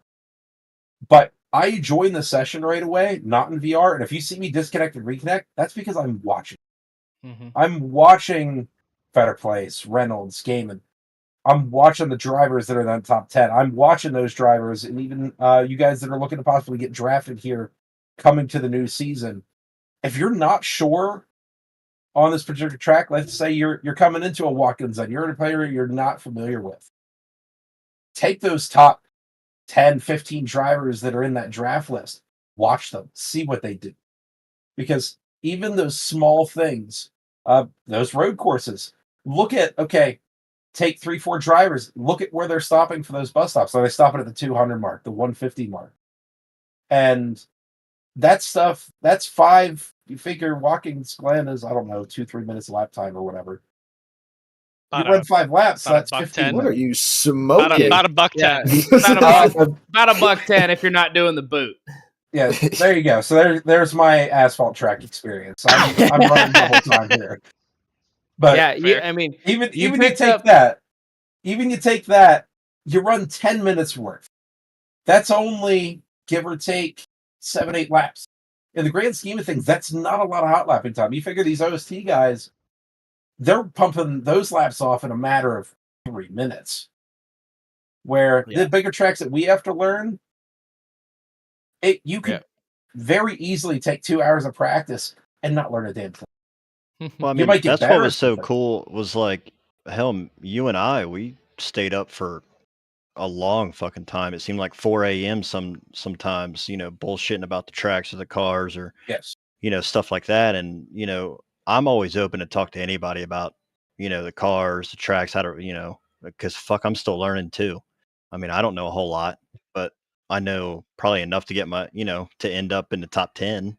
But I always think it's neat to talk to somebody, especially someone who doesn't mind talking about the car, the track, how to race, pit stops, talk about anything racing oriented to try to get better. I mean, I'm fucking in because I'm trying to do the same thing. Yeah, and that's my idealism with Detour is that I know there's a lot of people that want to learn about dirt or that had the possibility like, oh, that might be fun. But one thing for me especially is that the pressure of the setup shops to where everything, which Gaiman will vouch 100%, the time differentials in open sessions has gotten so much smaller. Yeah. Everything is effectively a fixed setup scenario, which is hilarious because 4 years ago, fixed racing is garbage and that's for people that are not serious. But with all the setup Now it shops all and feels like the everything, same thing. it all feels the same because you've got, and even iRacing is pumped up. My old team, Jim Baver Esports, my marketing manager was Chris Leone. For those of you that aren't aware, that is your director of the Dirt Road series for iRacing, of the entire thing, whether it's IRX or anything on the Dirt Road, Pro Trucks. He's in charge of that. And he's even admitted that to where the setup shops and the pressure that they have has pressured iRacing themselves to actually put out better baseline. Mm-hmm. Because they're using what was it, Edmondson's setups for baseline setups. Why the Pro Trucks are fun as shit to drive now is because they have really fast setups on the rear wheel drive trucks. Yeah, the Pro Trucks initially, I can't remember who was building them, but eventually there was a team setup that was generic that was sent out for the Pro Truck baselines for the Pro 2, just because, or for the Pro 4 rather, just because the setup shop pressure was so bad to where when the Pro Trucks came out, the fast setups versus the iRacing baseline was like a 3-second. It was insane. Yeah. Just because that's why the Cup car got better too. Is yes, you could feel it on most of the tracks. I think the flat tracks there's still a big gap between good setups and default. But you go to a place like Las Vegas or Charlotte or Kansas, and those default setups fucking slap now. They're good. What did it used to be? Because wasn't it Homestead that was really really good? Homestead was fun as shit. Yeah. Yeah.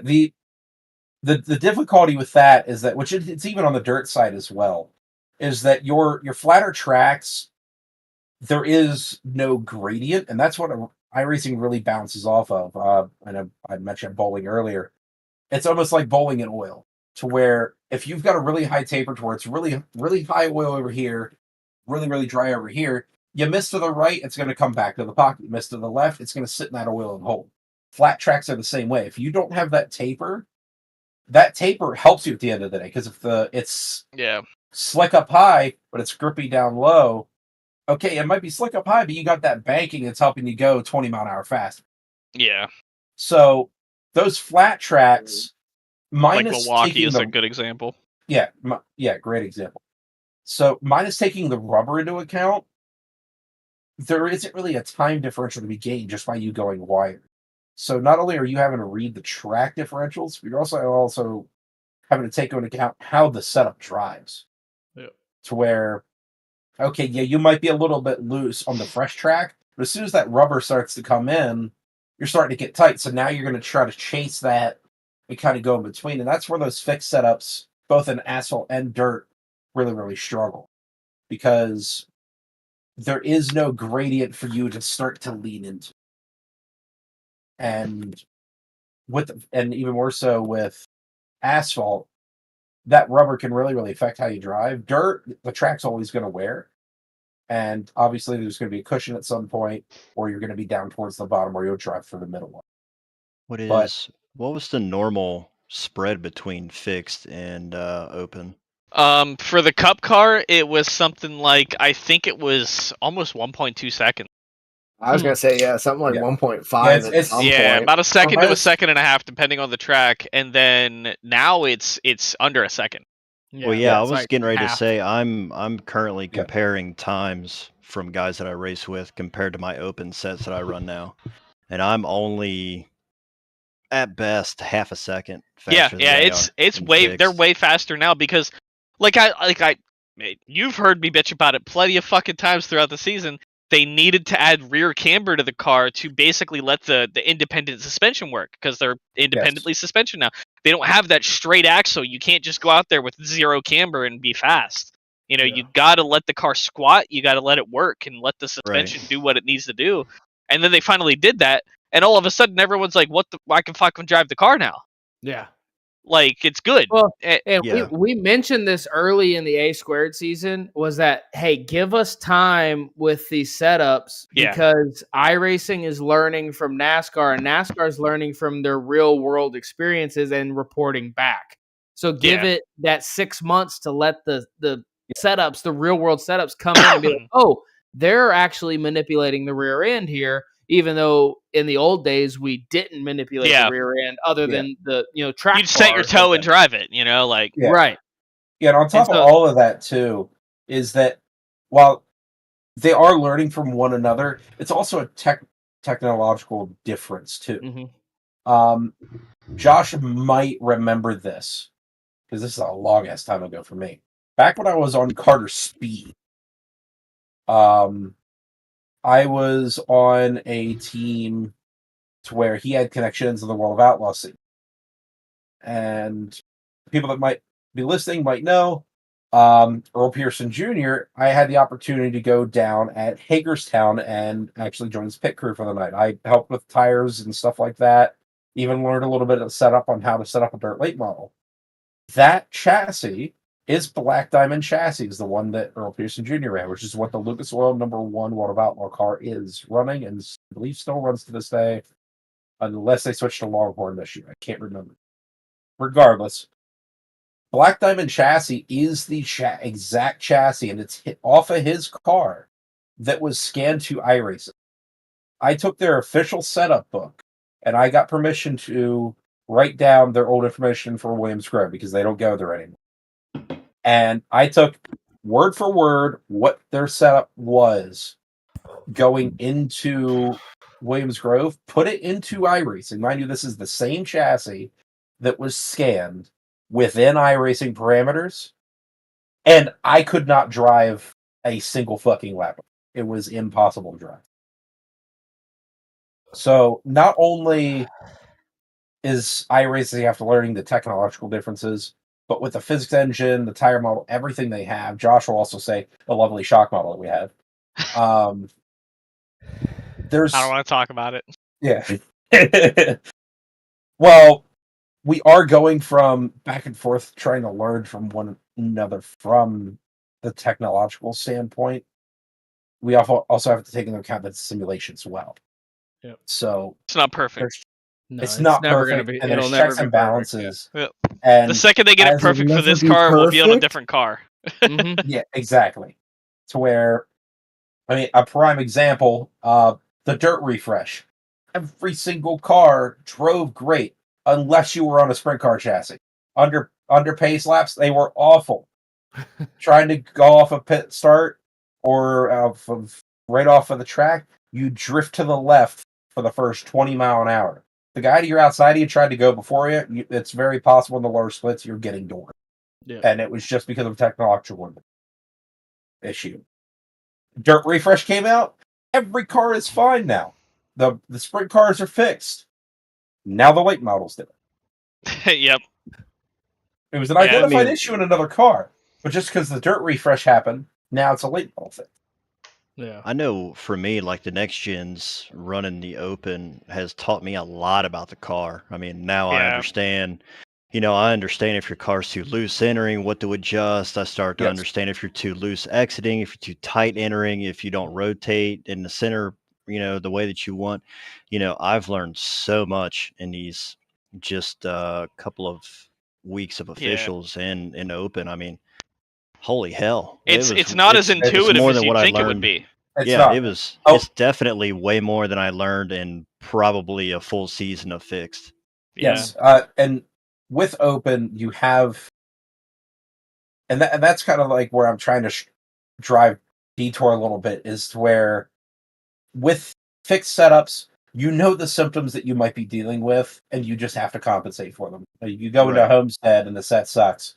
You know you're going to be burning the right front off, you're going to get full. So going with that, come next cycle, you run Homestead again, you know you're going to be running the right front off. With open, you can have that symptom, but compensate it a little bit, and still be able to. Hell, even on a pit stop, you can change your. You could change the spring. You can do like, a tire adjustment. You can adjust the spring rate, hell, even realistic weather. You're going in cloud cover. It's like, oh, hey, it's getting even more sunny. I'm going to get loose. So you could make a preemptive adjustment, or you could change your air pressures and try to rebalance the car and work with it a little bit. Fix it up. You're a little bit more locked down, but you know the symptom. Yeah, we'll bring Ryan back in here right here. So we've talked a bit dirt, A squared and the cup car. Ryan, you got the second overall pick coming up here in about 2.5 weeks. You hear Proudfoot over there. He's currently ranked 7th on the big board for the draft. Obviously, he's behind 2 owners, so count him as 5th on the big board. Well, give us a little insight into some A squared owner talk. Well, I'll tell you right now. I mean, and we'll after I say this, I'd like to open it up to everybody for any last end of the year grievances, and let's really stir some shit up. So we'll get to that in a second. Y'all been talking setups, and I about fucking fell asleep over here. We got into the minutia. I was looking for some cocaine over here just to try and stay awake. But anyway, you're in the right area for it. Yeah, I'm in Detroit, baby. Hell yeah, go Lions. Get that good shit up there. Yeah, but Lions. We'll get to. He's drinking with that. Go Cowboys! What? Yeah, fuck the Cowboys. I mean, go Falcons. Hell yeah. Anyway, yeah. I mean, so we'll start with what you asked me, and then we'll go into an open discussion of really stirring the pot. So we'll get to that in a second. I can't wait because I got a lot of shit to say, as I always do. Yeah. But, you got a lot of shit to say. Yeah. Feder Place ain't even here. He got some shit to say. Yeah, well, he can say some shit when he gets back. But yeah, I mean, second pick, it's a good pick. It's a crucial pick. Obviously Emma has the first pick, so that really affects who I'm gonna pick, because depends on who she picks to as who I pick. So just just like the NFL drafts that everybody has watched. I mean, put it this way: Gaiman's ranked number 1 overall now that Reynolds has gotten scared of Sundays, and so Gaiman's currently 1 overall based off of the big board and everything that's happened over the last year. All is right in the world. Yeah. Yep, you're sitting 2. Seth is the second-ranked driver, but he's an owner, so he don't count. Then you have Michelle, David Wright, Bryn Roberts, and then Brandon Proudfoot sitting there, kind of 5th overall of the drivers that are draft eligible, and then Mike LaJoy, Dustin Painter, Why the Mulkey. fuck is David Wright even Yeah, in the I top was- 10? Please, Dear what the God. fuck are you doing, Ken? Are you fucking smoking like stop, grade A? Shitty ass Like, stat Here it what the comes. fuck Here are it you comes, doing? boys. Stop! You've The got fuck outta here. David Wright had how many wins in the Oh season? my He had god, at not least this 2. shit. And This is he's the worst argument in the super fucking speedway. world. top, and he's an A class, and he's got 20 over 2,800 I rating. So you can't discount his efforts. God, But Ryan, to you, I can.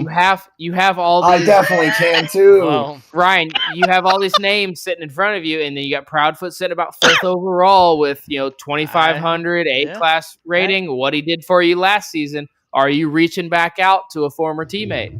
well, The fact that David Wright is even in the same category as that man right there, you're out of your goddamn mind.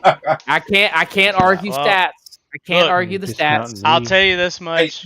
Move my stat over, Kent, and it'll be a little better. I'll tell Oh, you. come on now. I'll tell you this much. David Wright or Daniel Michelle is 100% fucking not going to be on presidential racing next year. So Okay. you can take them off. You can take You them heard it off here my- first, folks. You heard it here first. Ding ding ding.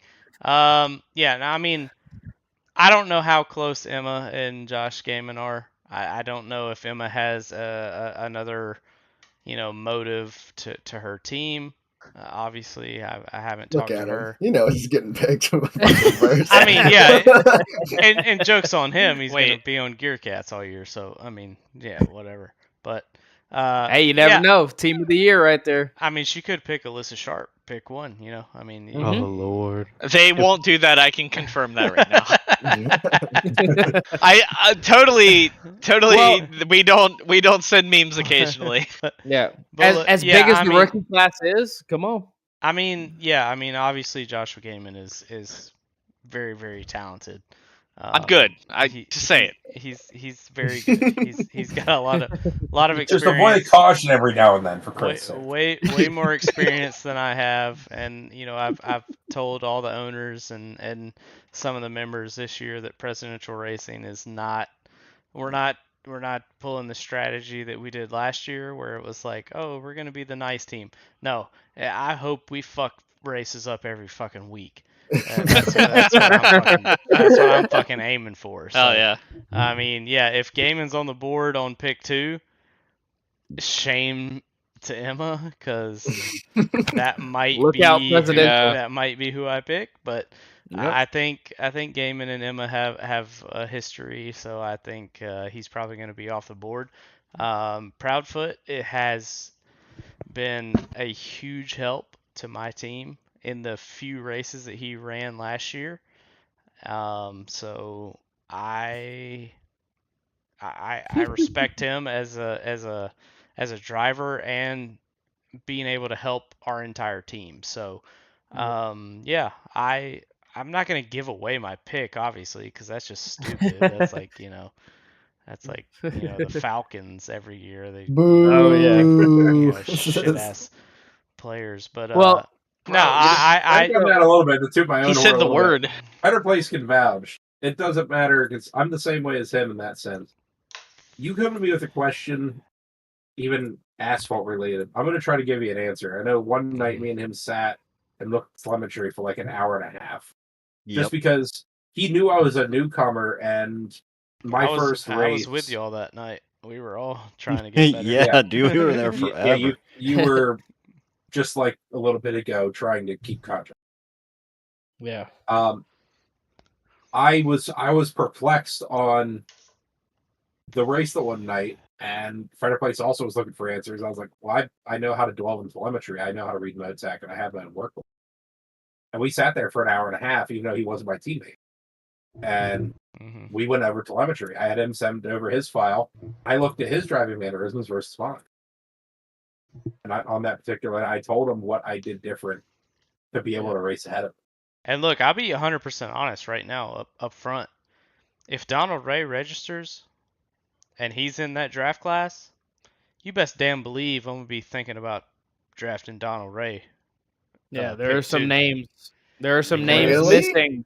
Yeah, There's some names missing right absolutely. now that could knock some people down the old ranking board. Look, Donald Ray. I picked Donald Ray in the first round last year, and he unfortunately left, and then came back on Seth's team, and it was a whole thing. But Donald Ray, I mean, that dude is fast. He's consistent. And if he gives me his word that he's going to be here every week, he's going to be up there in my draft board for sure. Yeah. At least for half the season. Yeah, for half the season, then he can leave and I'll replace him. But, Yeah, I mean... There are rules set out now. I know there's rules, but, I mean, and at the end of the day, I joke about how I'm saying like, oh, I'm going to draft the bet. I'm not going to draft the best team. I'm not. Like, I want people on my team that I don't have to, like Bandit Racing, for example. They started the season and they just created problems the entire fucking Tommy. year. Tommy Reynolds was the fucking worst. The whole fucking time. Yeah, that little chud. Yeah, fucking. and even Sunday Money, they had, Bryn was causing issues early on in the year, and then Edward Marshall came in and he was causing issues.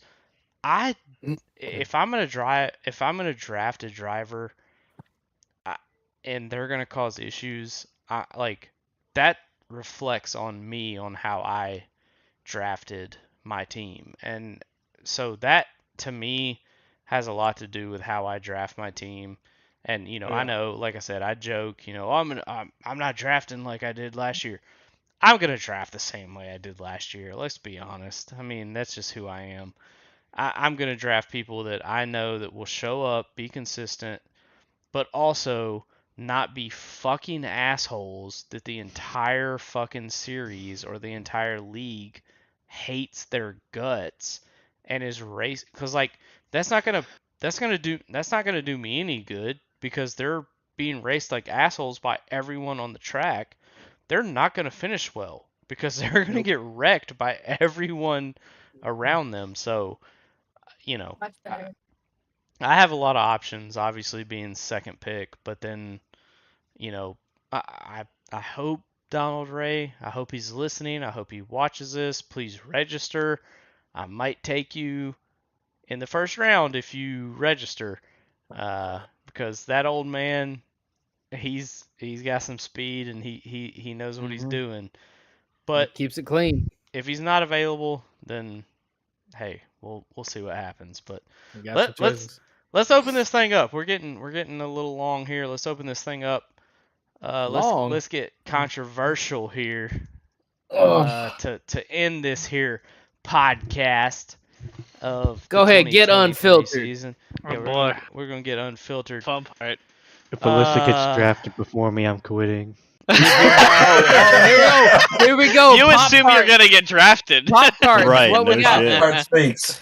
All right. Austin, We'll start Austin, with let's put Pop-Tarts. it this way. All right, Pop-Tart. Pop-Tart. You said if Alyssa gets drafted before you? Yeah. Okay, well, as the rankings sit right now, she is Fuck the 33rd. The rankings don't She's- mean shit. I'm gonna be Hey, honest with you. Did you look at the new ones, Reynolds? Because they've been redone. The Yeah, Go rankings- look. fuck you, Tommy. Ken, Go I'm look. gonna be honest with you. Go I look, don't Reynolds. understand the point of the besides of it giving me a roster list. I do not understand it Well, you don't- Because it sparks Fuck all. this conversation. Fuck all Yeah, when the you- season you- starts. Reynolds, it doesn't matter. You're scared of Sundays. You're 62nd overall. Doesn't matter anymore. Mongold, you're up against Alyssa, like you say right now. She's 33rd, and you are currently 45th. What That do you don't got? mean nothing. Oh, okay. Hey, Austin, you been at the practice races, at the preseason races? Yeah. Hell yeah, there you go. Then them owners That's a looking leg at you. up. That's a leg Reynolds, up on although on Alyssa. Reynolds was kind of your safety net, he was gonna pick you, but he gone because he's scared of I Sundays. did not say shit about it. I could have told you. I could have told you my draft order right now, and I guarantee Uh-oh. you half my people would have been gone. And I bet Miles Nelson was number one. Nope. Hell no. Who'd you have Ain't that as a your shame. first? You had the 8th pick. Who are you claiming at 8? In your I don't know now. Hold on. I'm talking shit. He don't fucking remember. Hold on. That list don't mean shit, but with wait the a minute. eight- He's like, oh wait, you Let's actually see. want me to say it? Okay. 1, 2, 3, 4, 5. You ain't in this it. All right. Why the fuck is Jack Mulkey at 16? Well, he complained earlier, but he's got a right to complain over. I don't know. Honestly, probably out of everybody on this list, probably Kyle Taub. Oh, over your boy Miles Nelson. He made you money the other night. Yeah, but And you Kyle don't Taub's solid. Every Yeah. fucking race I've seen him in, he's like top 10. He was the number one on my list. That's a good pick. All right. Shit, Well, that's actually a good pick. All right, you'll shut us the fuck up. Well, we don't know him that well because obviously he hasn't True, been yeah. in ARC that long. So that's one of those Daniel Michelle picks like Sunday Money had. I feel like he's been in the server for a while, but he hasn't run a ton of races. Like he ran a few here and there, but like who can get him to show up? That's Yeah. who's the owner that can get him to commit. Yeah, If he's committed. Rick James said I bet on Kyle Taub. He's good. He's good. He's a solid driver. Yeah. I don't know. I don't know about second pick- championship. I don't know My about second championship. pick was between Alex Simkowski and What the fuck? Kevin What is Feast. wrong with you? Oh, What the we fuck? have to talk about that. Alex Simkowski's coming back full time, so Yeah. That's what he says. That's what he says. Allegedly. who's He can't look. No, he can't he's even back. make this fucking podcast. How the fuck's he gonna make a race? Well, Yeah. I mean, yeah, he might be at the bar Sunday. Remember, but, he Hey, the sold rig might Tom be Sears at a the bar. dream for last season. Yeah. Yeah, See how that worked that was out. a wasted third round pick right there. but he is in the office now, so he's officially He's gonna be back. He's full time, so I mean, We'll see. Hey, We'll see. Reynolds, We'll see what happens. I will Reynolds. believe it when I see it. Reynolds, Me too. start the shit. Look at that list that we built there, that I built in the last Oh, shit. I'm few gonna hours. pull it I'm, up, I'm too. like trying to run laps and look at this at the same Oh, time. get off the sim. You're fucking who's- driving right now, you who stupid you piece of bitch. crap? Yeah. Who's the most overrated and who's the most underrated on that list? On this list right now, David Wright. Not even a Okay, question. What? Dude, it's not What even the close. fuck? Are What you the fuck? fucking delusional, Kent? It's Fuck not This even is close. this is might be the worst thing I've ever seen you put together in a He said, anything. fuck you, Matt. Statistically, who put who over him? Statistically, who gives a fuck? What did he do last season? How do you do that? Puts him at number 4. He I don't beat even you. know who half these How do you do people are. rankings? How do you do rankings without stats? Okay, He All fucking right. beat you. okay. He beat you twice. This motherfucker. Hey, if that's the case, I beat Tommy Reynolds like at least 8 times last year. So Tommy beat himself 8 times. I That's what happened. I should be number 1, and Holy everybody shit. else should just be behind me. I mean, that's just if we're doing that. Oh, You man. you Okay. wanna? Reynolds, go. Who's underrated on this list? Underrated? Yeah. Hold on, let me take a good look. That's a good If one. Yeah. I'm still saying Kyle Taub. You think Yeah, Kyle Taub's too low? He's at 20 right now.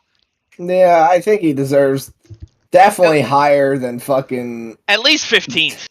You think I don't 15? know. Okay. You have to be smoking crack when you made this list, Ken. I, No, like, I'm not gonna name I've names. seen him the whole time. He hasn't I'm not smoked a gonna. bit. I'm gonna. Not even the I'm good not- crack. It was some Yeah, Oh my some God. like whack-ass white shit. You trailer guys- park it was- trash. Oh, that's like bull. crack. It was some It's- Taiwanese crack that he Oh, smoked yeah. right before Jesus. he Well, made they it. don't have drugs over there, so Real there's talk. not that. Bullshit. Real talk. They don't. Yeah. You literally. Bullshit. That's like This list 6 proves years otherwise. in jail. All So, right. Anyways, I'm not gonna name names, but there are some names up here. Holy shit! What the fuck are you Whoa. actually smoking? Reynolds, you're 62nd. He's like, I don't know want what to talk you're shit talking about the drivers. I want to talk shit about Matt Kent. I'm not even on the board. Yeah, I'm we're trying- 61st. We're trying to stir shit up in arcs, not. All right. I don't even know who half these Fuck people Matt on Kent. this I don't want list to talk are. about that guy. I want to talk about. So, all right. So, as All much right. as I want to put him into a fucking fence and punch him in the fucking mouth until he passes out, Pacey Wygen. Uh-oh. Oh, what'd he do?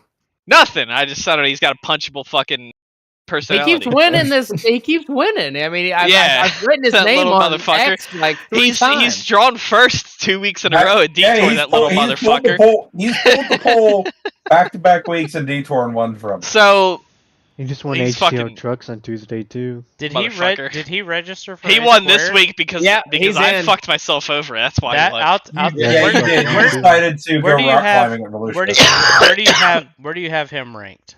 Pacey's curious. currently 35th. He's an I A think He should class be 2500. I think at least that's at least top 20. I think Twa- that's a top 20 steal. easy. I think that is I a don't know. steal. So I don't don't know like- him at all. I so do. I don't know. I Yeah, do that's fair. because That's fair. I knew him from Heat 5 days, and he's quick. He is very quick. He's a little aggressive. He will ruffle some feathers, but that dude's fast, and I think that's a steal right there. Yeah, him at 35th is a crime, to be honest. Well, Like, he should be yeah. top We've got- 20 easy. Yeah. We've got 2 races left in the preseason of like where he can show if he shows up. So he could move up very easily. Obviously, this is before our Indianapolis race tomorrow. So Yeah. he could move up. But right now I have him at 35th because it's just what I've seen. And obviously he's going to be in the rookie categories. And based on his I rating, he could go higher. I mean, honestly, Yeah. if he's still available second round when I have a pick, bro, he might Dude, be. I might think be he's going first gone. round. Yeah. I think he's going first round Ken- because people have seen what he can do at like, you know, at HTL because he's been over there. Yeah. Yeah. He was up front all week in the trucks. I know I fucked myself over. What else is fucking new?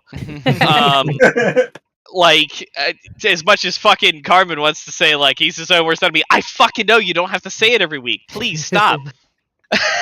Yeah. I give them shit like That's- yeah, but like as much as I give Pacey shit, he's fast as shit. He is aggressive, yeah. Like sometimes he makes some moves that piss me off. Well, that's another thing is like a lot of the he's good. drivers that are. I mean, take John Hagen. Where is he ranked on the board? I Too mean, fucking high. We have him He's at nice. Too fucking 19th. high. 19th right now. yeah. I mean, At He 40 wrecks 4,400. himself more than Is I that, do. I was gonna say, is that the power ranking for the Yeah. draft or the rec mount? I don't know, but I mean, he wrecks the- himself more than I fucking do, and that's a goddamn impressive fucking stat. he does, but he's fast at the same time. He- so it's like he- an owner he's at- could. What was it? 44.65 I rating, and he wrecks Yeah. himself that fucking much in league. To be fair, it's league races. He's not gonna No, lose you're stats. lying to me. He is not a 4,500. There's no. He is. He's Dead serious, dude. 4,500. Is. And Yeah. it's funny because I've seen him race official. He's really fucking good. Mhm. Really fucking good. If No, he wanted to, if he wasn't in the army, he could go pro. What owner can like tap into that speed? You know, like be like, hey, just reserve yourself to be okay I finishing sure as fuck fourth. couldn't. Be okay. Be okay being fourth. I can tell you from I experience.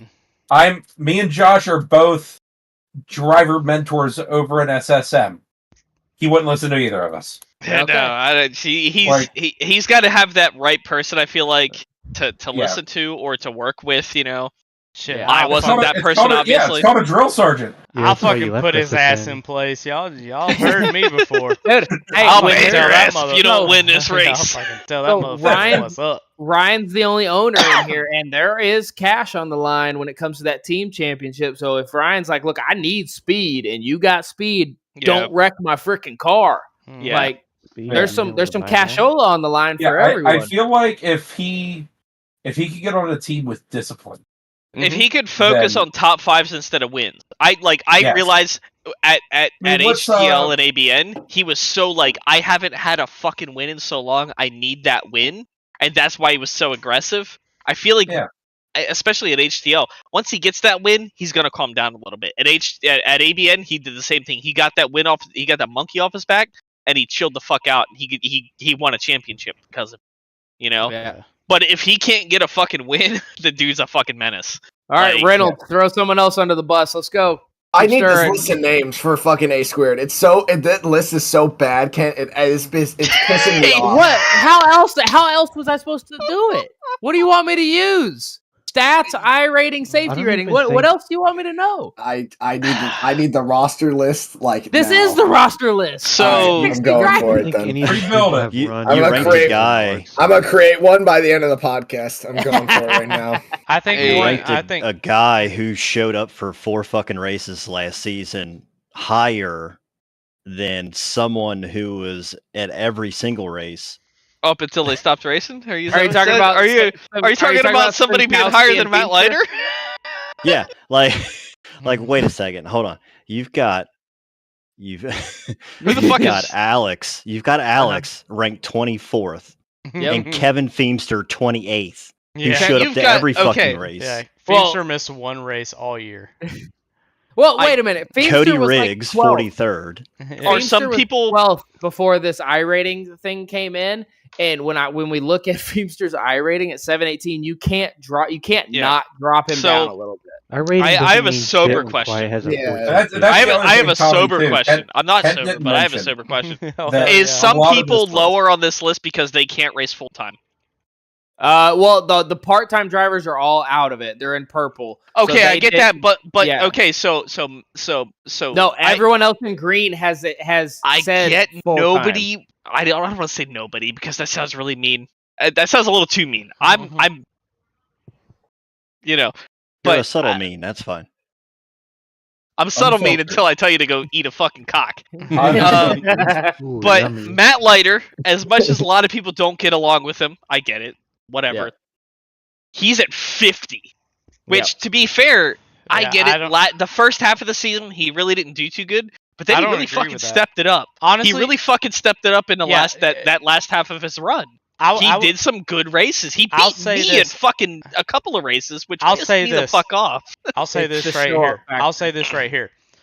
Okay, You it's a have show up factor. you have Tristan Catania ranked ahead of Matthew Leiter. Fuck off! It's Fuck the off, my boy. So Fuck one, off. it's the show up factor. So Tristan Catania didn't Like, even race. I like- Matthew. No, Leiter was I like how this went full-time. from talk shit about somebody to just dogpile Matt Kent. Yeah. Tristan, Let's Tristan do it. I will He's cool with it. showed He's up cool with on it. accident. I showed up on No. accident to Sonoma, and is That's not what- somehow higher than Matthew Leiter. I'm talking about all the way around in arts. Hold the 'cause fuck obviously on. Tristan didn't get to race in A squared last year. Hold So- up. You've got Patrick Overstat under Jack Mulkey? Yeah. Yeah. Hold on. if you- I did the top 10. after I did my top eventually- 10. So listen Jack to this. Mulkey was at 30, and he moved up to 16 because when we did the iRating rework with the classes and whatnot, you can see kind of where the rookie Okay, level. okay. fit. I see that. I can see Yeah. that. Then how the but fuck am I like still so Patrick low? has a race win under his fucking belt at least. Yeah, that's I don't true. remember where he Yeah, went. it was a it was a- SNS Daytona, Talladega. SNS Daytona or Talladega. Yeah, he got that yeah, win. No, yeah, it was an yeah. ignition. It was ignition. It was an Was it? ignition. But I thought it was SNS. He does No. have an SNS win. Mulkey gets the bump with the A class and the better I rating, and so they're basically there with Yeah, each other. You know, It's- when it's- you're- yeah, it's you need to either look like- interchangeable. yeah, look like 5 places down to be like, okay, I think that guy Yeah. could have jumped those 4. You know, That's something fair. like that. But how Yeah, am I- but when you get into the 30s and 40s, you're really just pulling hairs because I don't Right. know many of those guys to a This- degree. Brian Root This for is what I 27. That's the other thing too, Reynolds. That whenever Kent built this list, it's taking class and I Yeah. rating Okay. It's into all right. account. it is Well, a hold on, wild behind list. Richie It's Catania. taking Let me- so many and that- stats all at once. Yeah. So it Yeah, basically let me means tell you- it basically let me means explain Four this nothing. list. Let me explain Yeah. this list. No, that's fair. This list I And created knowledge of in the person. 5 minutes. Yeah. This list I created in 5 minutes Oh is god, here we go. 200 times better than what Kent just created. That's He's like false Tommy take. I said. got- Tommy just told you to fuck yourself. Is what I I got, right now. I got. Well, Damon at Tommy's number scared of 1. Sundays. Chris Game minute Forsyth number just joined 1. the How server. about Who you the fuck fucking is this post it little somewhere so I prick? can see it? Game in the all right here. Well, He's it's on got- a Google Doc. It's not a. He's got a dirt background on Oh, the forum. Just say it, Reynolds. Let's All right. go. Yeah, Damon fuck number you. 1. Daniel Obviously. Michelle number Come- 2. Who the All right. fuck else is better than me? Seth Wansing number 3. Okay, so Brandon same. Proudfoot number 4. Okay, Tom Sears Okay. number 5. okay. Bren Roberts number 6. Brandon Fetterplace number 7. Put your Tyler crack Fetterplace pipe Cloud. isn't on the list. He's not racing. You can't do that. Oh, oopsie. All right, hold on. Delete. Change it Hey, back. I like being shut on up. the list I'm not One part of. Hey, Delete. I'm cool with that. Move I forgot everybody he up. wasn't racing. Wait, Reynolds, Yeah. literally 6 of the top 7 you've literally named. You just reordered my 7 by like 1 or 2 places. Okay, well, I'm telling you. Hold on. I think that was the point. He was saying that your list was bullshit. And this is Yeah. why It's his- not. He's Yeah. literally just taking the same top 10. Mike LaJoy at 9th is wild, though. I'm just Yeah, gonna that throw is pretty out wild. there. That's wild. But look at I don't care. one show up, the I rating, don't the care. class. compare. Well, I mean, you can't okay. discount what Apparently is the I being rating written. doesn't mean Well, shit you enough. can't discount me Okay, because I don't run hold on. official races. Stop, Hold on, Ryan. hold on, Ryan, hold on. I had you at like 9 or 8, and you said I'm no, gonna that's say too this. damn high. I'm gonna say it right now. It is. Mike LaJoy's I rating is probably so high because he only runs late models and modified. Yeah, I mean, He doesn't run cup cars, and whenever he gets in the cup car, I'm just turns gonna into say, a bit Mike, of a fucking schlump. Mike LaJoy you at know? Well, who's gonna 9 reach? is Someone's gonna reach. wild. Mike LaJoy at 9 is wild. It's a little just- wild. Listen, I'm saying You Owners, could put- do your homework. you could Owners, put do your Davey homework. Hauk at number 9, and this list would still be the same amount of shit. It doesn't Whatever. matter. That's what, no, dude. Let's put it this way: the biggest losers out of the new rankings was Ricky Catania, David Hauk, and Kevin Feemster because they don't really do officials, and the thoughts we have of them don't quite match up with a higher ranking. So you're like, "Yep, poof, down the list you go." I'll say a guy that is down the list that should be higher, and it's because of how he has raced because he showed up, is Jacob Delgado. That dude is showing good pace for being somebody that's at 1500 I rating. Yes, I thought he's you were going to new. say real Connor. talk. I thought you. Up and down. I thought you were going to say Connor Knowlton. No, fuck Connor. He's not even in Out. ARCs anymore, so he's out. Oh, is he Who? gone? Oh, he's gone. Who? Oh, did he bump? No, you're talking about Connor Morse. Connor Morse. Oh, is Connor gone. Morse shit. left. Yeah, Connor Knowlton- Knowlton is still here. Yeah. As much as he's fun to talk to on Discord, racing around him is a fucking nightmare. Yeah. It is. Yeah, just Yeah, put him he in has the John OSU. Hagen strategy. He's fast. He just needs to figure himself out. He needs he to needs learn how to calm. work through traffic and be Yes. more patient. You That's, can't and do that's it in why 2 I'm saying laps. he needs to be higher. Uncoached, undisciplined, yeah, he stays at 31. But Yeah, in the right coach scenario, in the right team scenario, he could be number 1 easy. Like, I hate to say it, he's- but he's top 20 minimum. Another crazy. I'm just looking at this list now. Alex Simkowski at 24 and Kevin Feemster at 28. Kevin Feemster ran 35 fucking races last year. how many and- did he finish? And Alex, it doesn't matter. Alex started 4. Kevin's like, I'm not done. doing this again. Hey, Jesus Ryan, fucking Christ. Alex Ryan, ran what's the 4 races. title? Look at That's the fair, title that's at the fair. top. Look at the title at the top. Oh yeah, I don't give a shit about. Preseason. I don't give a shit about these rankings.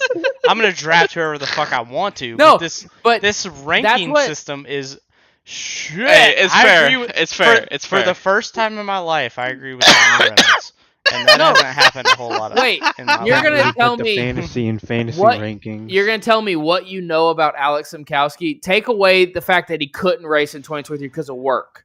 That's something he can't That's control. fair. You're I gonna would- tell me what I you would know still- about Alex over what I- you're seeing and saw from Kevin. I would Again, still take Kevin Feemster Ken is- 9 Ken times is out of also 10. going over Okay. every single stat, also including outside of arts.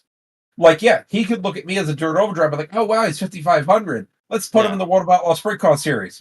Josh, how well's that going to go for me? Yeah, but Kevin Feemster created a whole series just for us Exactly. in the Well, wait. offseason. Hold on. Well, I get the part of him supplying arcs to something, but just from driver standpoint, to give the owner something to be like, who's going to give you the best chance to go after the money and put a best team together? You're like, where are you putting him? Right? You're trying to draft your 3 best drivers Shit, to complement you. I You damn sure as fuck would have put Kevin Feemster ahead of John fucking Hagen. I'm gonna tell you who the steal pick is. All right, All right. y'all might agree with me. All right, because he's fucking backed into some fucking wins before. Homebrink. Mm-hmm. Really? Yeah. honestly. He's that steal pick because he'll win like Daytona or Talladega and everybody will be fucking mad about it. But Yeah. the way Or he Atlanta. wins it is because he's not a dumbass. Yep. He runs in like 15th the whole race, and the whole top 15 fucking wrecks, and he wins the goddamn race. Like, Yeah. I can't hate the guy because he's just smart. When Seth He runs around and drives, he keeps his car clean, and he wins the fucking race. Like, when Seth you can't be dropped fucking mad at him- that. When Seth dropped Yeah. him as a full-time driver, he messaged me, Seth did, and was like, "Hey, you should really look at Homebrink as your full-time driver." And I'm like, "Hey, Seth, in all favor, fuck LSU, and you cut your full-time driver. That's not on me." So you need to figure your shit out. Who did he? Wait, who did he fucking replace him with? Marshall, I think. Edward Marshall. Well, that was a fucking dud. Yeah, Edward Marshall. Edward ran well. So- he just kept falling into wrecks. I'm gonna slide in I here. don't We've been really neg- blame we've him been too much neglecting- for whatever. Like it happens.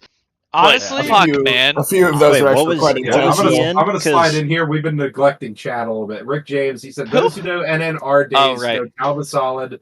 Szymanski has problematic track record. Weren't you just talking about drafting non-problem drivers? Homebrink is a draft master. He really didn't is. say- I He's didn't a say I fucking. was- And then he said, I don't know who said it because I can't remember that far back. He's quotations. I don't want to name names.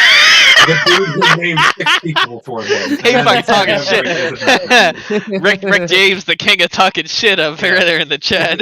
I never said I was gonna draft Alex Simkowski. I just don't think he should be ahead of Kevin Feemster. That's Hey, fair. And that's why you have your own draft board. This is just the one that I'm putting out from bird's eye view. That's fair. using It's him looking from the outside because Yeah. Kent really didn't like. Bird's Well, eye view. to be fair, 3 Kent- tabs of LSD. Look, He only Let's raced go like off what the a third numbers. of the last season. let's just Kent, like you were only in like a little bit of the last season. I was like, only in a little bit of the second yeah, like- bracket. The second bracket. like you don't have like the as much being around people, especially from the beginning of the season when everyone's Yeah. amped up and racing Yeah. hard. I was I watching from race Yeah. control's perspective. You have for a the whole good you have a year. good third person perspective I of think- things, and I think that's what we don't yeah, have. I think Yeah. we just let Kent be race control, and maybe I do the preseason rankings next year. Absolutely. This shit's fucking nuts. Well, that's All right. that's not nuts. Praise God. You see my Yeah, logic. these to go on Ken's side, these rankings are taking everything into account. This is taking somebody from the broadcast to look at these preseason rankings and understand. Well, Like, that's okay. that's the problem. We don't need a fucking broadcast ranking. It'd be like Daryl Wadrup saying, But, Clint Boyer's the best driver out on the track. Yeah, Daryl Wadrup, you've been dead for 15 years, bud. Fucking hell. All man. right, let's get into it. You guys, so Reynolds, obviously, he had never said David Wright's name, at least in the first 7 names of his top 10. What's the issue with David Wright that just binds Gee, I people wonder. up? Oh my God, Ken. Richmond. Please use your fucking brain. I'm Richmond, asking, bud. explain. He's Richmond, wanting bullshit. you to use What the did, can what opener. did Reynolds do to Emma at Chicago? Don't give me Richmond and not bring up Chicago. Okay, True. Like, but there's a He's difference. not wrong. There's a difference. No, there's not. Yeah, there I mean, absolutely he is. didn't wreck you at Richmond. Josh You is done. spun Emma completely. You both finished second. Like, what? Like, what's the? Okay, no, there's a difference. There's a difference because me and Emma, even though I completely dumped her shit, we had traded laps back and forth that whole race. Not blows, not like hitting each other. But we traded. It was a battle the whole fucking race. Here comes David Wright. The last 5 laps, fucks over Federer Place, fucks over Austin Pinnell, and here he comes, turn 3. Wah, pop, pop, pop, right into me, fucking, and slams me in a fucking All right, turn 4. pause. Okay. Pause. Reynolds, would you have done the same thing? Wouldn't have- Hell yeah, he no. would have. He's Tommy fucking Reynolds. Would you have put the bumper to him on the bottom side of turn 3 at Richmond? I gave him the whole bottom side of the racetrack. He could have done anything in the fucking world. He did give him a lane, I'll be honest. Yeah. I gave him 3 lanes. It's Richmond. But in your head, are you going into turn 3 knowing you're getting a bump? I mean, Oh yes, I braked early, and Yeah. I still hit the wall. But you didn't spin out. Emma did a full 360 and had to park it and then go. 100%. let's be honest. Let's open this up here. I missed both Atlanta races last year. Yeah. Which was 2 super speedways. Okay. Oh, that's a shame. I'm not great at super speedways, but I'm okay at them. That's usually where I get my wins. Okay, if I get those 2 Atlanta He's super not good at speedways- it, but that's where he wins. Yeah, but yeah, that's where I win. Let's say I win one of those. Why not? If Matt Kent's fucking list makes sense, that does too, Yeah, I guess. I mean, so. fuck. If I, Holy fuck, man! What are you showing me for? if I I'm win, letting the numbers speak. He Don't said, get "Fuck you, me. kid." if I win okay. one of those Good- Atlanta well- races, do I go ahead of David Wright, and am I 4th? No. No. Why? Why the fuck David's got not? 2 wins. David's got 2 wins. Because he wrecked Tommy Reynolds. I don't. Fuck, I can He wreck didn't, somebody he too. didn't. He didn't. We all know that. We talked about that. Take away the win from Chicago. Even if we Shit. take away the win from But, Chicago, hold it on. doesn't fucking David- mean anything. I David finished came second back. a couple times. David came back to beat Daniel Michelle in the Rookie of the Year on a Because comeback. Daniel tour. Michelle didn't show up the fucking second half That's of not the season. David. That's not David's problem. David ran consistent enough and gained enough points to make up that margin because the margin was large enough early and in the midseason that Daniel could have walked away with Rookie of the Year. Well, we even thought he had all it right. until the final polls came out because he was still ahead on the last race. Well, look. And then David If we're, made if the we're move. if we're using This- your theory look, here, hold Emma on. being in my way in Chicago was also not my problem. Hold She on, should have hold known on. I was going to be there. Hold on. That's not you hit. No, you hit her she should before have the known. breaking. Not my Let- problem. Hey, let's talk rankings here, all right? Because now I'm getting into my own personal shit. I'm getting my feelings. Oh are shit! getting Here hurt we go. Here we We go. are Here we go. unfiltered. How the fuck do you put Dustin Painter in front of me? That motherfucker didn't show up for fucking 18 weeks. Ryan, What you the are the one. fuck? You are the one that has complained you were too high for That the last doesn't mean you 5 have weeks. to listen to me. I talk shit. I have. Yeah, but he adjusted didn't this. say I put even Dustin told Painter you. ahead of him. Yeah, I didn't say put Dustin Painter in front of me. I Honestly, moved it Emmett around. Kruger should be in front of me. But you Pop, put Dustin stop. Painter Look in at front the of I both of ratings. us. Look at the I ratings. I don't 18, give 14. a fuck about 17. I rating. I haven't run You a and your goddamn official independence race of in 1776 over 16 there. fucking months. He's one off. He's one off. He can't give it to him. Stop. Oh, yeah. Like I Oh, said, I'm look. sorry. James I'm in here. sorry. I would Look, love to get Rick James in I'm here. sorry. He's at 18-14 and I'm at Yeah. 17-75. Look Fucking 5 send me places down. ahead. Stop. Look 5 places ahead and 5 places behind. Do you feel like you're in the right neighborhood? No. I feel like I'm Where better should than you- Tommy Withers. He's ahead of Patrick Amberstadt. I had you, Ryan. I had you at 9, and you said I'm too high, and I move you down, and now you're like, "Fuck you, I'm too low." Yeah, I am. I should have been in 12th. He Well, hey, Ryan, I'll put it to you this way: show up for the last 2 preseason races, it'll probably change. Oh, Hey, I my gotta. God. I do have a question. Who the fuck is DJ Madish? We don't Yeah. know. He's a- We have Why He's the a- fuck? DJ, hold on, I got it right here. Who the 'cause I fuck got is it all DJ? pulled up. What the fuck? Hey. I've never seen him in a Oh, race. we before just in my got life. another registration. A kid named Nicholas Shell, or it's not a kid, it's a man. He's 39. Nick Shell. Nick Oh, Shell. Yeah. he Nick runs Shell. detour. At least it's Yep. it's better than it's He's better a than detour. Perfect. Tyler Shell. He's 39 from Texas. He's going to go on the board here soon. That's 61 drivers on the board. I knew Nick Shell. Well, his age actually plays a factor, so he'll actually go up to number 49 on the board. And then DJ Mattis All is right. a 16-year-old kid from Michigan. So that's And- all I and know he's- about him. And he's ranked higher than David Houck. Well, look at David Houck. He's a fucking rookie with no I rating. We know what he he's hasn't going to do. he hasn't run a single fucking Look. official race in like 5-6 fucking years or whatever. But- We know David Houck is full of shit. Until he shows up, But he's not going look, up. But if I did a preseason rank and I had to rank David Houck versus DJ, has anywhere he could be a fucking DJ for all we know. He could be Oh. spitting tunes out there, just doing iRacing on the You side. spit. I'll be honest. tunes. I And think we- the biggest steal. We ranked him higher than David My Houck, biggest steal is been, changing. who's been racing with us for 3 years. I mean, this shit's fucking. I agree with Tommy Reynolds. I'm Oh, about, I'm about You fucking. don't. I'm about Um, fucking wasted. But Tommy Reynolds has got to. This shit's fucked. You can't argue the first 30. yes, absolutely. No, not that I the just first did. 30 are not that the first 30 are out of order. Not that they're out of order, but But that they those shouldn't be in thir- the top 30? No, that's not even it. That those 30 should be Honestly, Fuck this no. this No. list. I'll No. name one right now. Who I'll call should one out not- right now. Brian fucking Rupert, the fucking 35th place racer every goddamn week.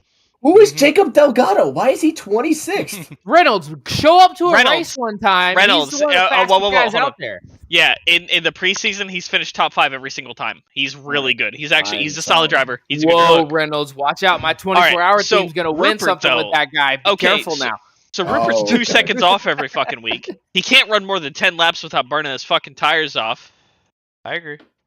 Hey, maybe he moves down in the next 2 weeks. We got. I hope he does, to go. because goddamn, is he ever in the wrong fucking spot? James Howard is 30th, and just because he has a 4,000 I rating, he's good. Who's Kenneth Chaney? What the fuck? Has Kenneth Chaney showed up to a race? Yes, he has. He's been top. He's been top 5, top 7. He has. You're right. You're right. I'm going to use this list when I do my draft, but all I'm going to do It's going to change. It's got 2 more iterations. No, I'm not even going to use it. I'm not even fuck you, I'm changing it 2 more times. The only thing I'm going to use it for is how to spell their name when I pick them in the draft. That's the only fucking thing I'm using this list for. Look, can I just say something really? Go for it. First off, this is going to start all the way back. Here it goes. Let's go. Here we go. Hit him with it. Here we go. Come on. The Grinch is ready. So ain't nobody said shit about me. So let me figure this out. So hold on. We go to the season finale last season. You let David Wright take out one of the final 4 drivers on purpose, right rear. Hold on. I'm still going. We talked about this. And then not only that, then you make excuses why it was okay. Then you give him Rookie of the Year, and then you rank him fucking so high on the list. Are you out of your goddamn mind? This whole thing is ridiculous. We talked about this.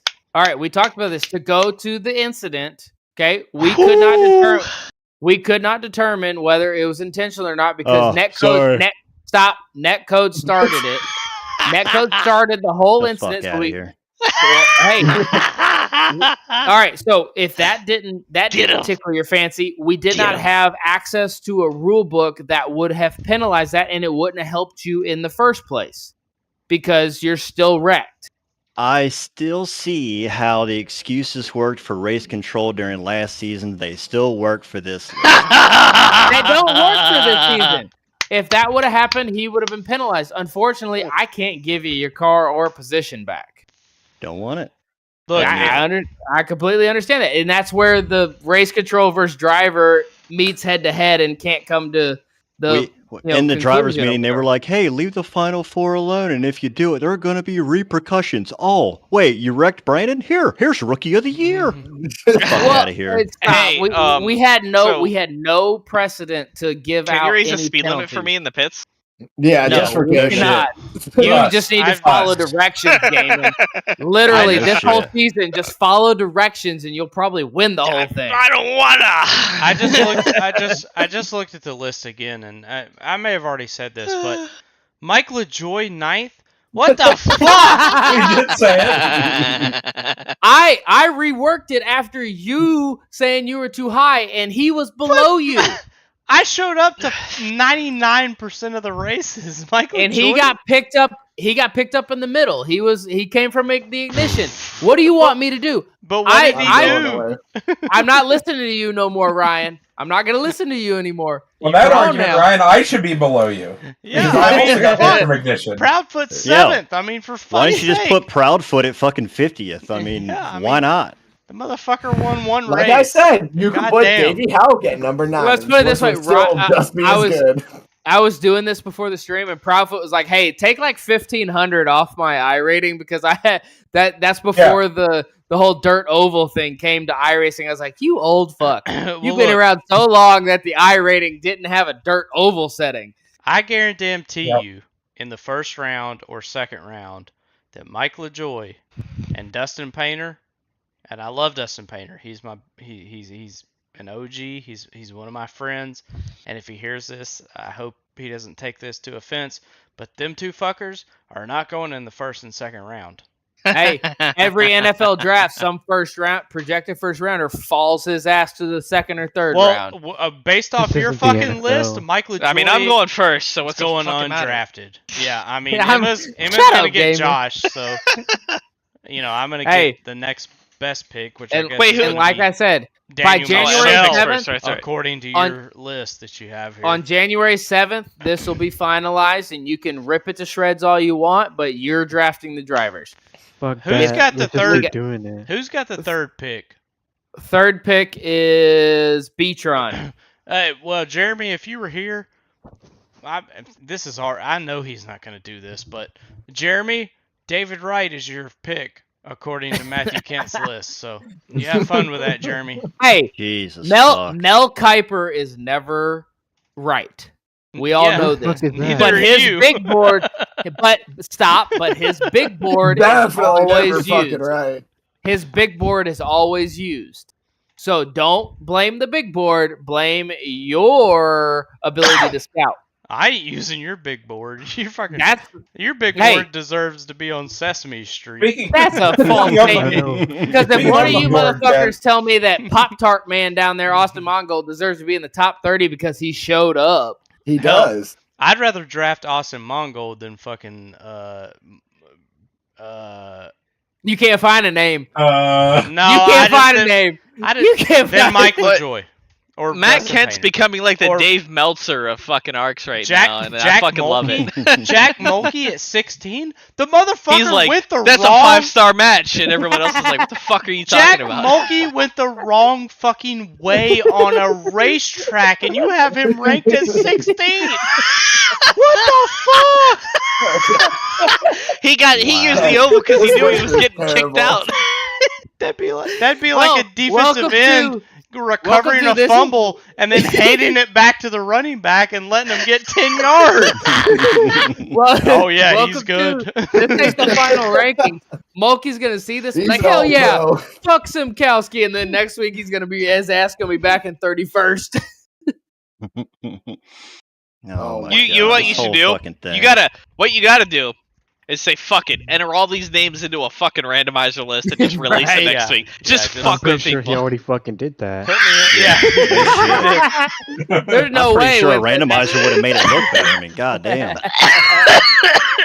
Oh, Feemsters just posted an A squared chat. Hold on. Oh god. Hold on. Oh fuck. Hold on, I mean, hold on. go. He goes, look at this. He goes, all good. I somehow dropped 15 spots in rankings while finishing last season 8th. Yeah. Right. Like, Exactly. he made the fucking postseason. You I mean, I'm Get the fuck sorry. outta here. What's the 718 B class rating? who cares? who cares? Who Who gives a cares? fuck?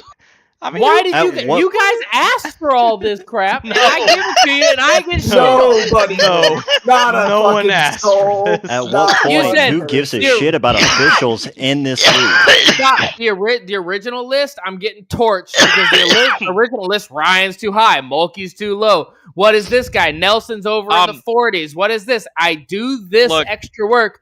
Shit on Ken. I thought- I'm just look, really I bad. was I'm just good. really glad that Matthew plays baseball because the shit you say on the baseball field is so much worse than anything we've said to him.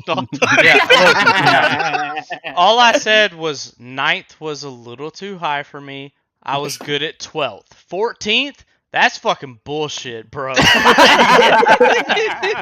I said you got a plus or minus 5, you man. All right, come on now. I mean, the fucking Dustin Painter in front Oh, of me fuck, didn't dude. even fucking run the whole damn season. Oh my fucking god! I'm out there fucking grinding my gears to fucking finish. Let me put it this way: if I did this by I rating, Ryan, you might be out of the top 30.